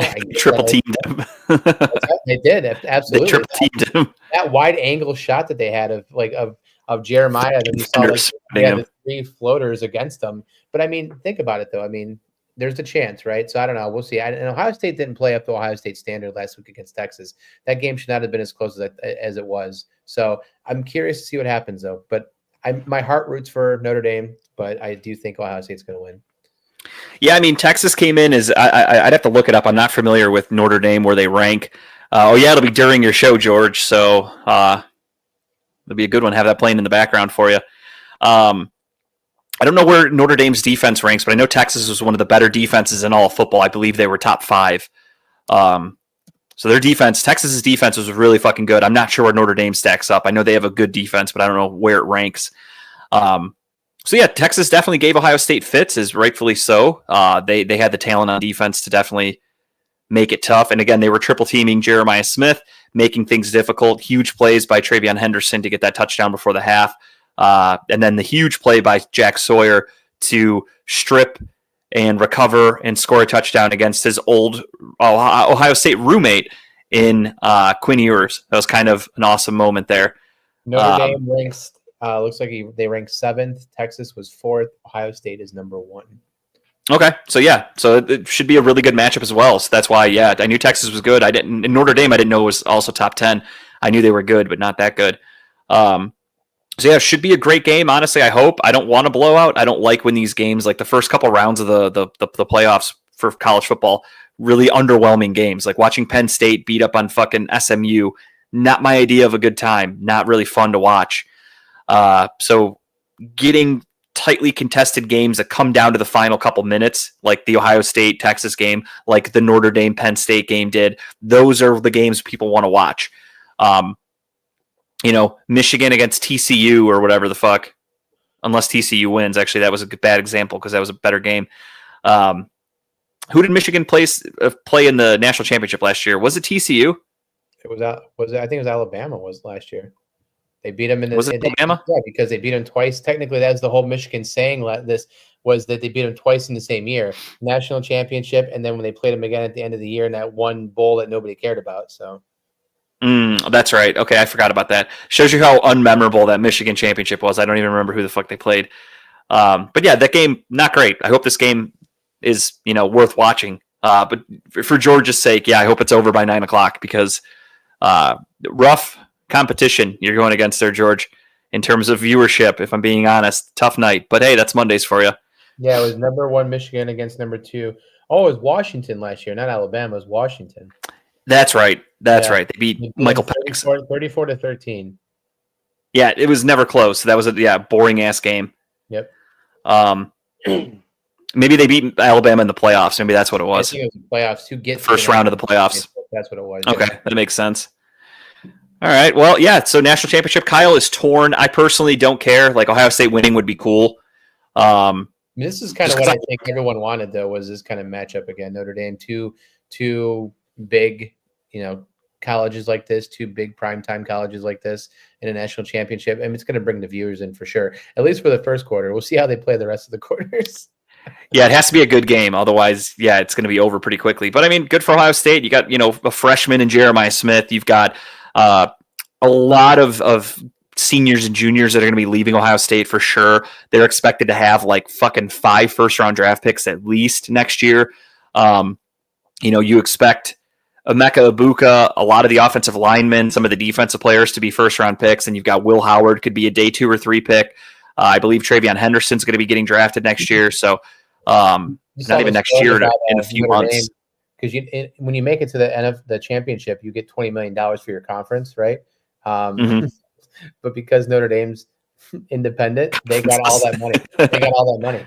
So they were talking about how now Notre Dame basically has this fresh bill of 20 mil now that they can turn around and put that back into their NIL deals next year, and they expect Notre Dame to jump on the recruiting a lot next year. The only issue and concern I have is some NFL teams are coming to knock on Marcus Freeman's door right now, and I'm the Bears. I'm a little nervous about that. I don't want him to go anywhere because I love Marcus Freeman. That guy needs to stay put for a couple more years. But I'm curious what happens. If they lose him, that's going to suck, but we'll see. But that's my only concern. I think a lot of it's going to come down to how they perform on Monday night. If it's a close game and Marcus Freeman holds his own, or hell, even if they win, I think winning could be a bad thing. I think winning could make him want to leave because then he goes, okay, I got my championship. I'm going to the pros. I think if it comes close, I think he stays. I think he stays one more year. Close loss is I want redemption, and a potential blowout would make him go, I'll listen to offers in the NFL. Mm-hmm. Yeah. So we'll see what happens. It should be fun, though. I'm excited for the game. Ohio State had a really underwhelming season with the losses to Oregon, which they should have won that game in the regular season, and then obviously the loss to Michigan, which if it weren't for the wider playoff bracket, that would have cost Ohio State the season. So interesting year for all this to happen, albeit can't blame the team for taking advantage of the new setup. That's not their fault that there's a 12-team playoff. So do you think the brackets need to be adjusted next year, how they set those brackets? Because you notice that every team that did not have a bye week lost, or every team that had a bye week lost. I mean, yeah, but I also think that it also was just those teams weren't very good. Like Arizona State, not a very good team. Like, don't get me wrong, they were good for their year, but they weren't a top 4 team. Even though you win your conference, that shouldn't mean anything, right? It should be an open 16 or 12 team bracket that's just picked. I do. It should just be the top 12 best teams. It has nothing to do with your conference championships or anything like that. Like Oregon, for sure, undefeated. They deserve to be the number 1 seed, no question. Boise State, come on now, they're not that good. And then who were the other ones? It was Arizona State, Boise, Oregon, and I forgot the 4th. Oh, what you gonna call it? The shit. Good call. Come on, George. Where you at with this? I can't remember for the life of me who the other team was. Georgia. That's right. Yeah, Georgia. They didn't fucking belong to be in the top 4. That's why I forgot about them. Yeah. So, yeah, those teams were not good. They didn't deserve to be in the playoffs. And then even teams that made it in, like SMU, had no business being in the playoffs in general. Really, Tennessee didn't either. I mean, they got fucking exposed by Ohio State, but I get putting Tennessee in there. But yeah, just a lot of the games weren't very good. And then, Oregon was the only anomaly, I would say. Oregon deserved to be the number 1 seed. They deserved to get the bye week. It was just Ohio State is a better team. They got the worst fucking possible seeding for Oregon. But again, Arizona State, not a very good team. They're not they're not a legitimate top 4 team in all of college football. Nor was Boise State, and nor was Georgia. So I feel like the committee really needs to put more of an emphasis on your strength of schedule and really just kind of use your eyes, the eye test. If a team you can tell is like, okay, like SMU, for instance. Yes, SMU, they had a great season. Are they a legitimate championship contender, though? No fucking chance. Indiana, Indiana too. I mean, Indiana had a great season. I forgot Indiana was even in the fucking playoffs. Had a great season, but they played nobody, and they played Ohio State, got their doors blown off by Ohio State. And then they go up against Notre Dame, and Notre Dame dog walked them too. But they didn't. Great season, but I don't think you deserve to be in the top 12. There's other teams out there. No, you shouldn't just be rewarded because of like winning a couple special games. It should legitimately be, are these guys an actual championship contender? Because if not, then what's the point? I don't know. It just personally, I didn't care for most of those games. I think there's going to be changes next year. I did see a lot of talk with people saying I think they're going to do a tweak to how they put these teams in next year, because college football don't want these games like this that are going to be like blowouts in the second round. Because it kills the ratings. Because personally, like I had no reason to watch these games. Yeah, like I watched it, and then as soon as there's like a 2 or 3 touchdown lead, I'm like, okay, this one's over. It's a rout. I turn it off. Exactly. So I'm curious. So absolutely killing their ratings. A change needs to happen for sure. Yeah, absolutely. All right. Well, that'll be on Monday. If everybody could please say a prayer for Kyle, because he is going to be torn. He is that championship trophy right there. He is split down the middle between his love of Ohio State and his love of Notre Dame. Twin sister split jersey, the Notre Dame Ohio State jersey, was a pretty cool jersey. It was AJ Hawk's sister or whatever. Yeah. Or was it AJ Hawk's sister married Brady Quinn? Quinn's sister with AJ Hawk. Yeah. That's what it was. Okay. I had it somewhat right. The joke was that when he tackled him or sacked him in the playoff game, he was probably telling him how he bangs his sister all the time. That's fair, and it worked. So more power to him. But yeah, so that game will be on Monday night. I can't wait for it. We're gonna have another really good weekend of NFL games Saturday and Sunday, and then a playoff or then the national championship on Monday night. So another really fun weekend ahead. Just sucks. Friday night, there's nothing. So I got the Cavs tomorrow night against the Oklahoma City Thunder. Friday's fucking nothing. And then your wife on a date, cook her some dinner, rub her feet. No, we have people coming over. Oh. Shout out to Nick and Kayla. I love them. They're awesome people. But Tara's like, yeah, they're coming over on Friday night, and I'm just like, ugh, I hate hosting. I just don't want to. Owning a house that you can host stuff in, it's like, ugh. I'd honestly just rather go out. Like, let's just go out and get food with them and see them. But I understand they want to come over. They haven't been to our house yet, so they're going to come over and see it. But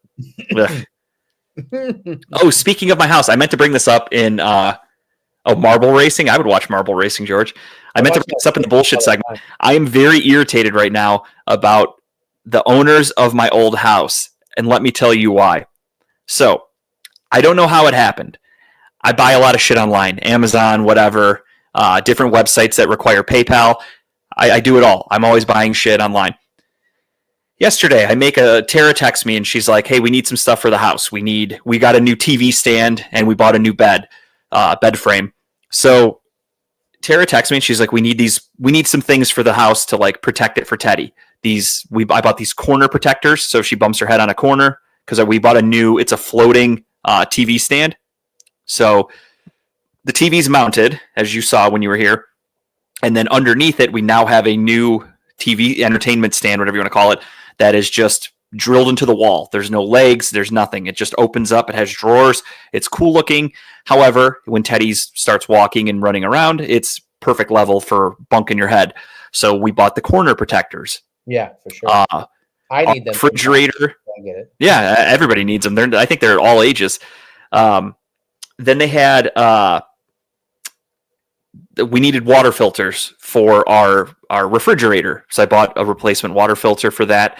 And I bought a couple other things like shit for Teddy. Same thing with the TV stand. It has drawer like the shelf pulls out and opens up. And to prevent her from being able to like pull it down and hit herself on the head, we bought these hinges you put on there so they're slower, so they won't like crack her in the head. So I bought some, random shit on Amazon, whatever. My total was like $70, not the end of the world. I buy it all. I wake up today to an email that says your stuff has been delivered. I look and I go, that's my old house. That's my porch in Brook Park. Why the fuck did they send it there? So somehow my address changed back to my old account or my old address on Amazon. So that's annoying. So I reach out to Amazon right away and I'm like, hey, you guys delivered my shit to my wrong address. I don't know how that happened. Like my address is updated on my account and like realistically my other one shouldn't even be there. I thought I deleted it. So I'm like, what the fuck happened? And they're like, hey, we're sorry about that. We'll send you a refund of Amazon gift cards. And I was like, perfect. I got to buy the shit anyway. So just send me the refunds. I'll just rebuy them. I don't care. But then I really thought about it and I go, wait, why the fuck wouldn't these people tell us that my packages got delivered to their house? Like, how shitty do you have to be as a person that you're going to keep my stuff for a fridge that's not even compatible, for baby protecting equipment that you don't have a child, I don't think. Like, what the fuck's wrong with these people? Then I bought some shirts. What's up? Go knock on their door. I kind of thought about it. So then I bought some shirts and I got the email today and it said these have been delivered. And I go out to get the mail and I go, what the fuck? Where's my package? So I open up the email. my house on Michael Drive. I'm like, what the fuck? This got sent to my old house through PayPal. Like all my fucking accounts somehow switched to my old address. I don't understand it.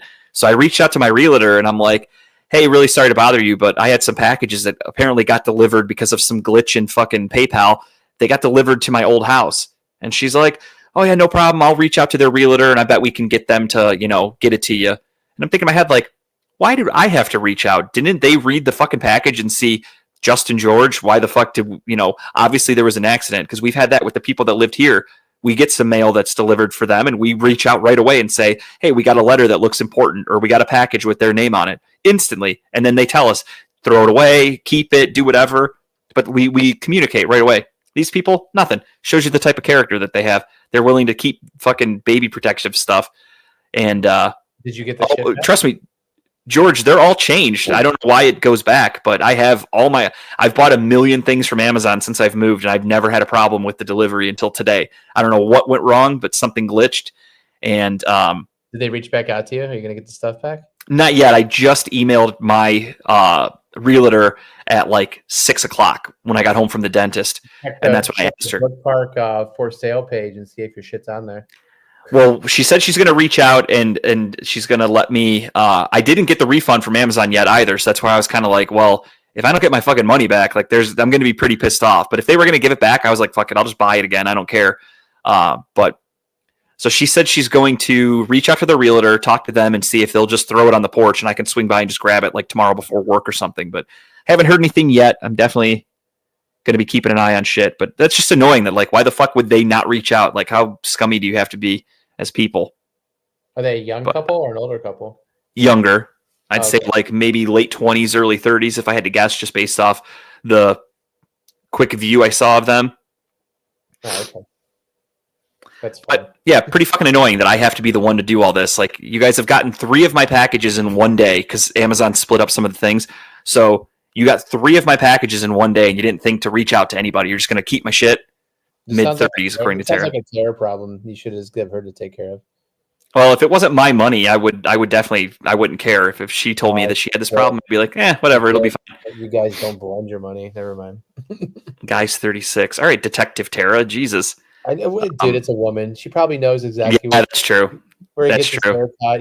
She probably knows where he works at. His social security number is blah blah blah. Like, what the fuck? I don't need all that. Detective Gadget. So I found that to be really fucking annoying personally. Today. I also really wanted to try these shirts that I bought. They look very comfortable and very cool. So I'm very upset that I don't have them in my possession. I purposely waited till I got home from the dentist to go get the mail. She knows who this person is already. She has a profile book. Well, either way, he's now in Brook Park and in possession of multiple items of mine, and I'm kind of irritated that they didn't fucking do that. So we'll see how this goes. Your path, weren't you from Parma, and now we were from Brook Park? Born and raised. Brook Park, or Parma to Brook Park to Strongsville. He's following that Justin George that life arc. So it's kind of nice, but unfortunately, there's a certain class of people that live in Strongsville, and we actually reach out if somebody's package gets wrongfully delivered to our house. So he's not ready to make the transition. You upgraded. Is there a certain class of people that live in Strongsville? They're all good people. Is that what you're saying? Uppity. I wouldn't say they're good. They're uppity. Far from good, but they would reach out to somebody if they got their package, I would hope. All right. Well, without further ado, let's get into picks. We have the divisional playoffs coming this week. Some great games. Again, I can't fucking wait. Saturday starts us off. Kansas City hosting the Houston Texans. I'm going Kansas City right off the rip. I mean, they are a championship just powerhouse. Andy Reid has that team ready to play at any given week. I don't think this week off, technically 2 weeks off because they didn't play their starters in week 18. So technically they're getting 2 weeks off. They're facing, as of last week, a very hot Houston Texans team, but Houston got to play at home. Now Houston has to go to Kansas City, where George, if you could do me the favor here of the 3 outdoors games, if you could give me the projected weather for these games. So Saturday at 4:30 in Kansas City. I don't know if you remember last year, Kansas City hosted a Saturday night playoff game against the Miami Dolphins where it was freezing. It was below zero. People in the crowd were getting frostbite and hypothermia and shit like that. So it can get very, very cold in Kansas City. George, if you could give me the weather prediction. However, it's not going to change my pick. I am taking Kansas City regardless. I feel like Houston going to a very hostile environment. Again, Kansas City is just, until proven wrong, they're a dynasty. Until they show me that they're not a dynasty, I'm going to continue to pick them to win Super Bowls and playoff games year after year. So I'm going with Kansas City. Low of 13. Okay, so yeah, that's about right. It's going to be pretty fucking cold for a team that's coming from Houston that plays indoors. I think that Kansas City will be ready for this weather. They're used to it. And I think that Kansas City gets the W here. I am taking it. 48 degrees, southwest winds. Wait, you had 13 degrees? George has 48? I just looked up Kansas City weather for Saturday. And that's what it gave me. 23 degrees and low of 13. George, you got some splaining to do. I just went to Google. It's at 4:30. Yeah. High of 25. How does it jump to 48? Interesting. We have the battle of weather apps. Who are you using, George?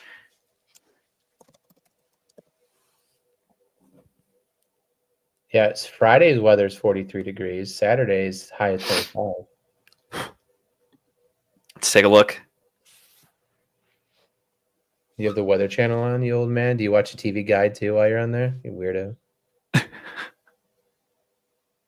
Kansas City weather for Chiefs game. You can actually Google it.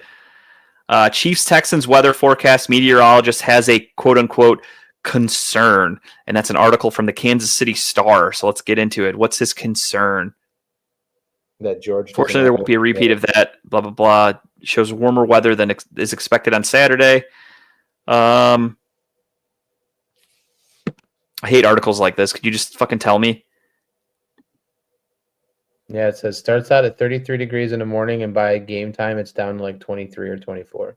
Yeah, I have a high of 26, and it says wind chill will have it between 10 to 15 degrees. So, George, you're wrong, bro. Sorry. Multiple websites and things are saying it's going to be in like the 20s. So that's good for Kansas City, not good for Houston. So personally, I am taking the Kansas City Chiefs. I have yet to look at any spreads, though. I should probably do that. Before we ask, so we can make our bonus picks because we both went 0 for 2. Before we get to Philly's weather is 33 and snow on Sunday. Okay, hell yeah, I like that. George has it at 75 and sunny. That's the weirdest thing. Yeah, I'm taking the Chiefs here. I'm taking the Chiefs and the refs here. Let me just preface that. Wow, George is taking the Texans. Bold.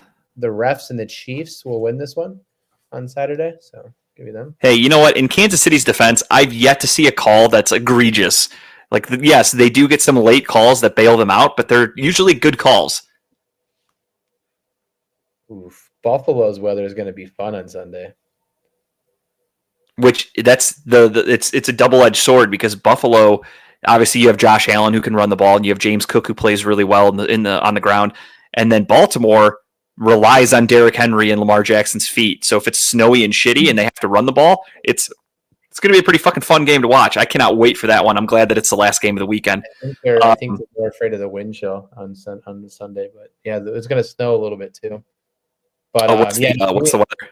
It's supposed to be like 20. Right now they have it at 21 degrees, but it looks like a wind chill of down to like single digits and snow. Okay. But yeah, give me the Chiefs here for this one. I think the Chiefs take it. Yeah, give me the Chiefs as well. I found my spread that I'm taking. Spoiler alert, it's coming on the last game.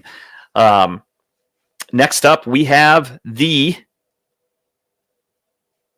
Washington Commanders traveling to Detroit. Detroit will be hosting a playoff game after getting the week off because of their well-earned NFC top seed that they secured.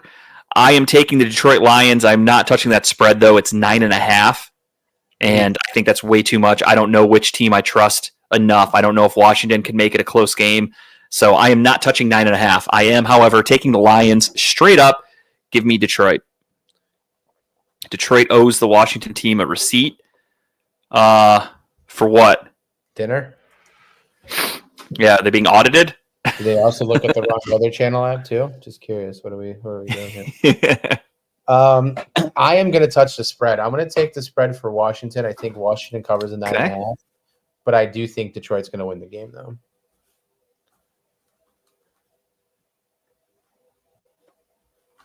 The playoff game they lost to them years ago. I don't even remember that, to be honest. When was the last time Detroit was in the playoffs? Yeah, I don't remember, honestly. Well, they were in the playoffs last year. I shouldn't ask that question, but They've been to the playoffs a handful of times, but yeah, I don't remember a Washington loss. Hold on, let me Google it because I think George's Google's on the fritz. It's going to tell him like 19. Hey, George means the Niners. He has the teams wrong. He's thinking about last year. Then that gets, well, Kyle looks that up. We're going to move on to Sunday at 3 p.m. We have the LA Rams going to Philadelphia. George says, "No, I'm not. I honestly don't remember this game that you're referring to." And if I had to guess, I would assume that most of the guys from the teams are they even the same players? Like, were any of them on that team from, however many years ago? Because I would imagine that. Wow, it's you young bucks, I don't remember. Barry Sanders was playing for the team back in the day. Yeah, so I'm sure half the guys that are on the teams right now weren't even alive then. They're going to definitely be waking up extra early to get redemption for Barry Sanders from 20 years ago. I feel like this rivalry is not as coveted as you're going for, George. I get it, but I feel like most of these people have no idea what you're talking about, like me. All right, and then Sunday the Rams are going to Philadelphia.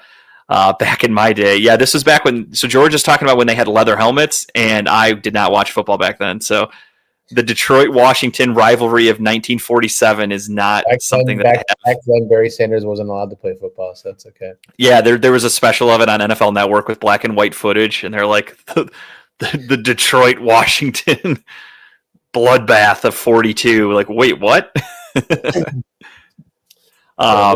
Eagles. This could be an interesting game. It's an interesting one. The Eagles look like they cannot be stopped, but the Rams are a surprising team that knows how to win. Getting kind of warm here at the end of the year. I just because again we're doing these playoff picks for shits and giggles. We don't have any punishments or anything like that. These are just for fun. I am going to take the Rams, and I am going to take. I was not even 3 years old yet, George. I was born in March of '89. So in January of '92, I was almost 3 years old. So it's just I don't remember that game. For shits and giggles, I'm changing my pick. I'm changing my spread pick. I am going with give me the Rams. Give me the Rams plus 6.5, and give me the Rams to win outright. Ooh. I think, as we just said, the Rams are hot. Their defense is playing extremely well together. And, I just saw George's picks. Texans, Lions, Rams, Bills. He's going with the Rams as well. Philadelphia, I feel like because they had a really good win last week against the Packers, but it was not without controversy because of the shit that A.J. Brown pulled. I feel like that's going to cause some issues in the locker room. I don't know if they're going to come into the game, war ready, if you will. And I feel like Sean McVay is going to have the Rams ready to go. They have the better quarterback in Matt Stafford. Matt Stafford's, the veteran presence, doesn't really make mistakes. And you have possible in-house fighting going on with the Eagles. Never a good look.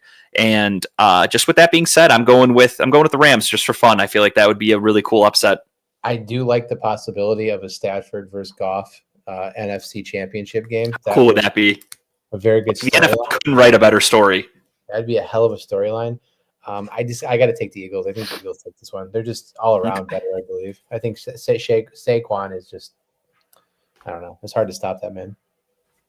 No, for sure. Unless he's about to score a touchdown in the fourth quarter, then he stops himself and costs me a parlay. Reddit was blowing up that day about him sliding, and I get why. Fucking mad. I get why he did it, but that he had touchdown. He was wide. They were letting him run basically, but he slid. And he for the betterment of the team. I had a Barkley touchdown, a Josh Jacobs touchdown, Barkley for 80 yards, and Josh Jacobs for like 60 yards or whatever, I believe, was my 4-leg parlay, and fucking Barkley sliding. I was like, you got to be fucking kidding me. That was the only thing I was missing. That's hilarious. But yeah, give me the Eagles. What can you do? Kyle takes the Eagles. I am taking the Rams plus the 6.5. Then we get on to our Sunday evening showdown. The Bills hosting the Ravens in what should be, I mean, obviously, all these games I think are going to be great.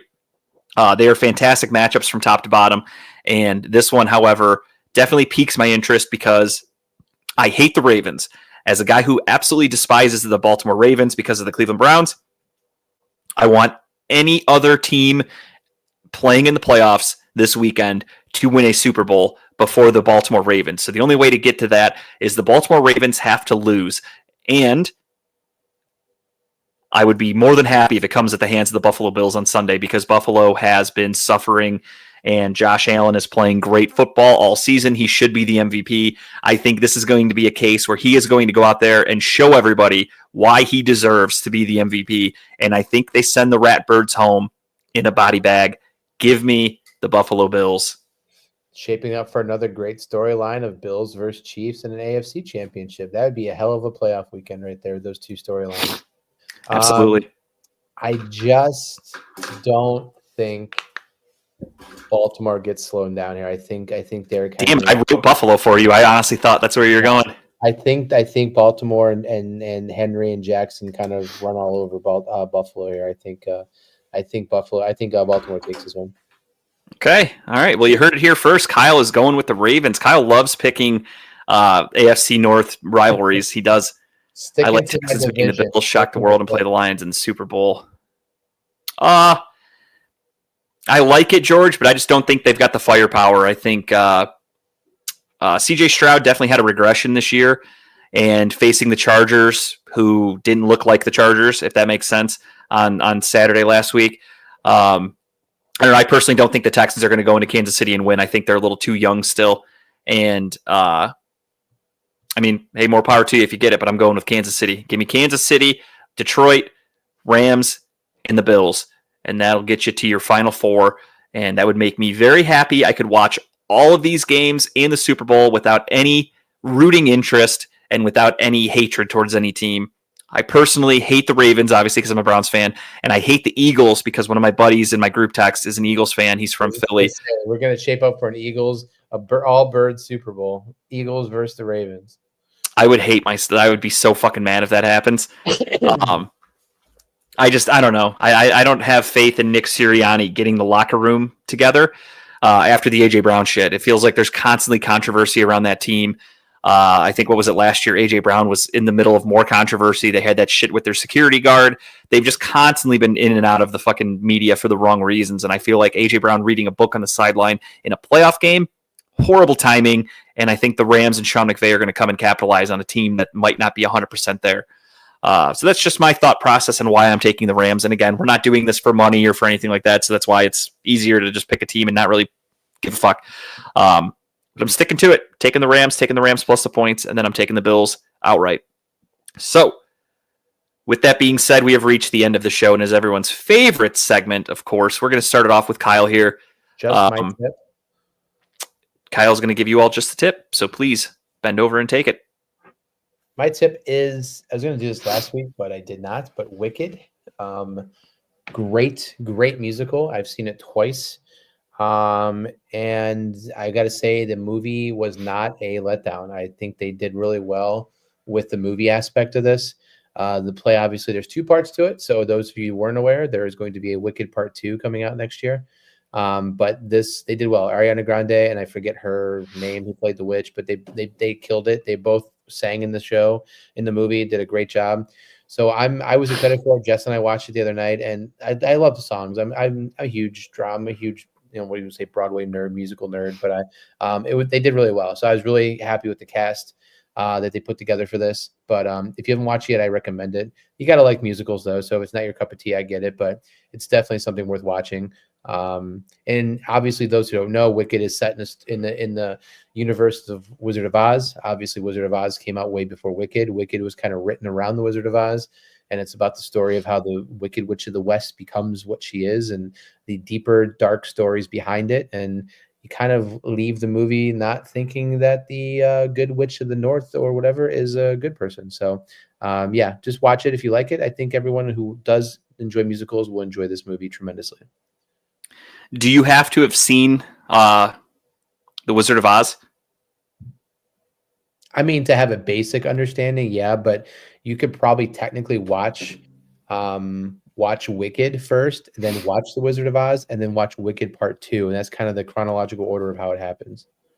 Because like I know enough about the Wizard of Oz, but I don't think from start to finish I've ever seen that movie. It's hard to watch a 1930 movie, right? I get it. Yeah, that's why for me growing up, I was kind of like, I don't want to watch this. But they'll never remake The Wizard of Oz. I think that's one of those movies that are just very untouchable to do it. Yeah, but and I mean, I know the story, I know the characters. Like it's not. Yeah. I mean, basically, like there's anything that's going to blow me away. This part of the show, Wicked, this happens before Dorothy falls on someone. So it kind of tells the prelude story, and then Dorothy's part happens, and then part 2 is after Dorothy. So yeah, it's okay. But it's a good movie. If you haven't watched it yet, check it out. I think you might like it, but it's a good movie. Yeah, I mean, hey, shout out to George. That Wizard of Oz came out in theaters when he was a kid, so kudos. He loves it. It's a classic. He's ripping us he says we're bashing classic movies. I like classic movies. I don't mind them. I just never had any interest in seeing Wizard of Oz. Nothing didn't really pique my interest as a kid. And growing up, I've kind of made it a point. Tara always gives me shit because I've never seen it. And I always tell her that I purposely now will never watch it from start to finish because just out of spite, just something I can say. Wizard of Oz. Oh, you won't watch from start to finish? Yeah, I mean, I don't know. It's a tough watch even now. I've watched it back, and I mean, there's always the dark stories of. I mean, shit. Judy Garland went through. I know Judy Garland was a huge drunk and did all. Yeah, she was not a good person. Yeah, so I mean, it was interesting history behind that movie. But yeah, I don't. I watched it. I've watched it a couple times, but it's not something I'd turn on as watch it from start to finish myself anymore. But it's whatever. Yeah, it's whatever. I think George was in that movie back in the day, though. Yeah, he was at the premiere when it first came out. He was Judy Garland's date. All right, my tip is also a movie for this week. I watched a movie with Channing Tatum called Blink Twice. It is a fun little thriller that I didn't really know much about. I just happened to see a quick little trailer for it, and I was like, I wonder if this is on anything. And I found it on one of my streaming sites, and we watched it. It was pretty good. It's basically about Channing Tatum plays a tech billionaire who buys his own island because he's filthy rich, and he's hosting an event and meets some girls and invites the girls to come back to the island with him and his friends. And, everybody has a girl with them. And all of a sudden some weird shit starts happening. And the girls start to feel like their memory is a little fuzzy. And they're starting to remember things that they don't know if it was real or not. And basically it's their way of trying to stay calm and not bring attention to themselves, but also figure out what the fuck is going on this island. Cause you're kind of trapped and you're at their, disposal if they want to. You're trapped on the island until they want to go back. So really cool movie. It had Channing Tatum. It's got the guy Simon Rex. I don't know if you're familiar with him. I think he's fucking awesome from the Scary Movie franchise, the white guy. He's in the movie. He has a big role. And then I'm drawing a fucking blank. Christian Slater. I think it's Christian Slater is his name. I think he's in it. Yeah, he's in it. He's a good character. He has a good role. If you're familiar with the show Arrested Development, it's got the girl who plays Maybe. She's in the movie. So it's got a really good cast. It's a fun movie. And again, cool twists and turns. And all of a sudden there's some shit where you're like, what the fuck? And then I won't spoil anything, but a really cool ending that makes you really go, what the fuck? So check it out if you get the chance. Really fun movie that kind of went under the radar that I don't think a lot of people saw or talked about. So I'm happy that I watched it. I've seen this on TV to watch. Who's never actually clicked on it to watch it, but yeah, definitely worth it. If you guys have nothing to do one night, definitely recommend it. Cool. But just, it's a movie. Might I suggest it's a movie where you try to, you got to pay attention because there's a lot of shit that like at the end you're going to go, oh fuck, I missed that. So definitely check it out. A fun little movie. And with that, we have reached the end of the show. As of next week, we are going to have 4 less teams in the NFL playoffs. We are going to have 1 champion for college football, and you're going to hear all about it on Talking About Balls next Wednesday night from 7 to 9. We will talk to you guys then. Thank you so much for watching. Kyle, do you got anything? I got nothing. I'll be here next Wednesday. Back again, so it'll be 3 weeks in a row now, but I won't be here the week after. So next week I'll be back, but I won't be back the week after. So okay, works out perfect because we'll have that gap anyway because the Super Bowl's the week after. So maybe we even take that night off just for a break for everybody. We'll see, but we'll talk about it. Thank you everybody for watching. Kyle, safe travels when you come back home from your work trip, and then safe travels when you head out again next week. We will talk to everybody soon. Hopefully George has his water main. Everything's going great. for him. He's been having some issues. He has a voice today, though, at least. I'll give him that. He says he woke up without a voice yesterday, but he is back in business. But without further ado, thank you guys for watching. We will talk to you again next week. Cleveland, that was for you.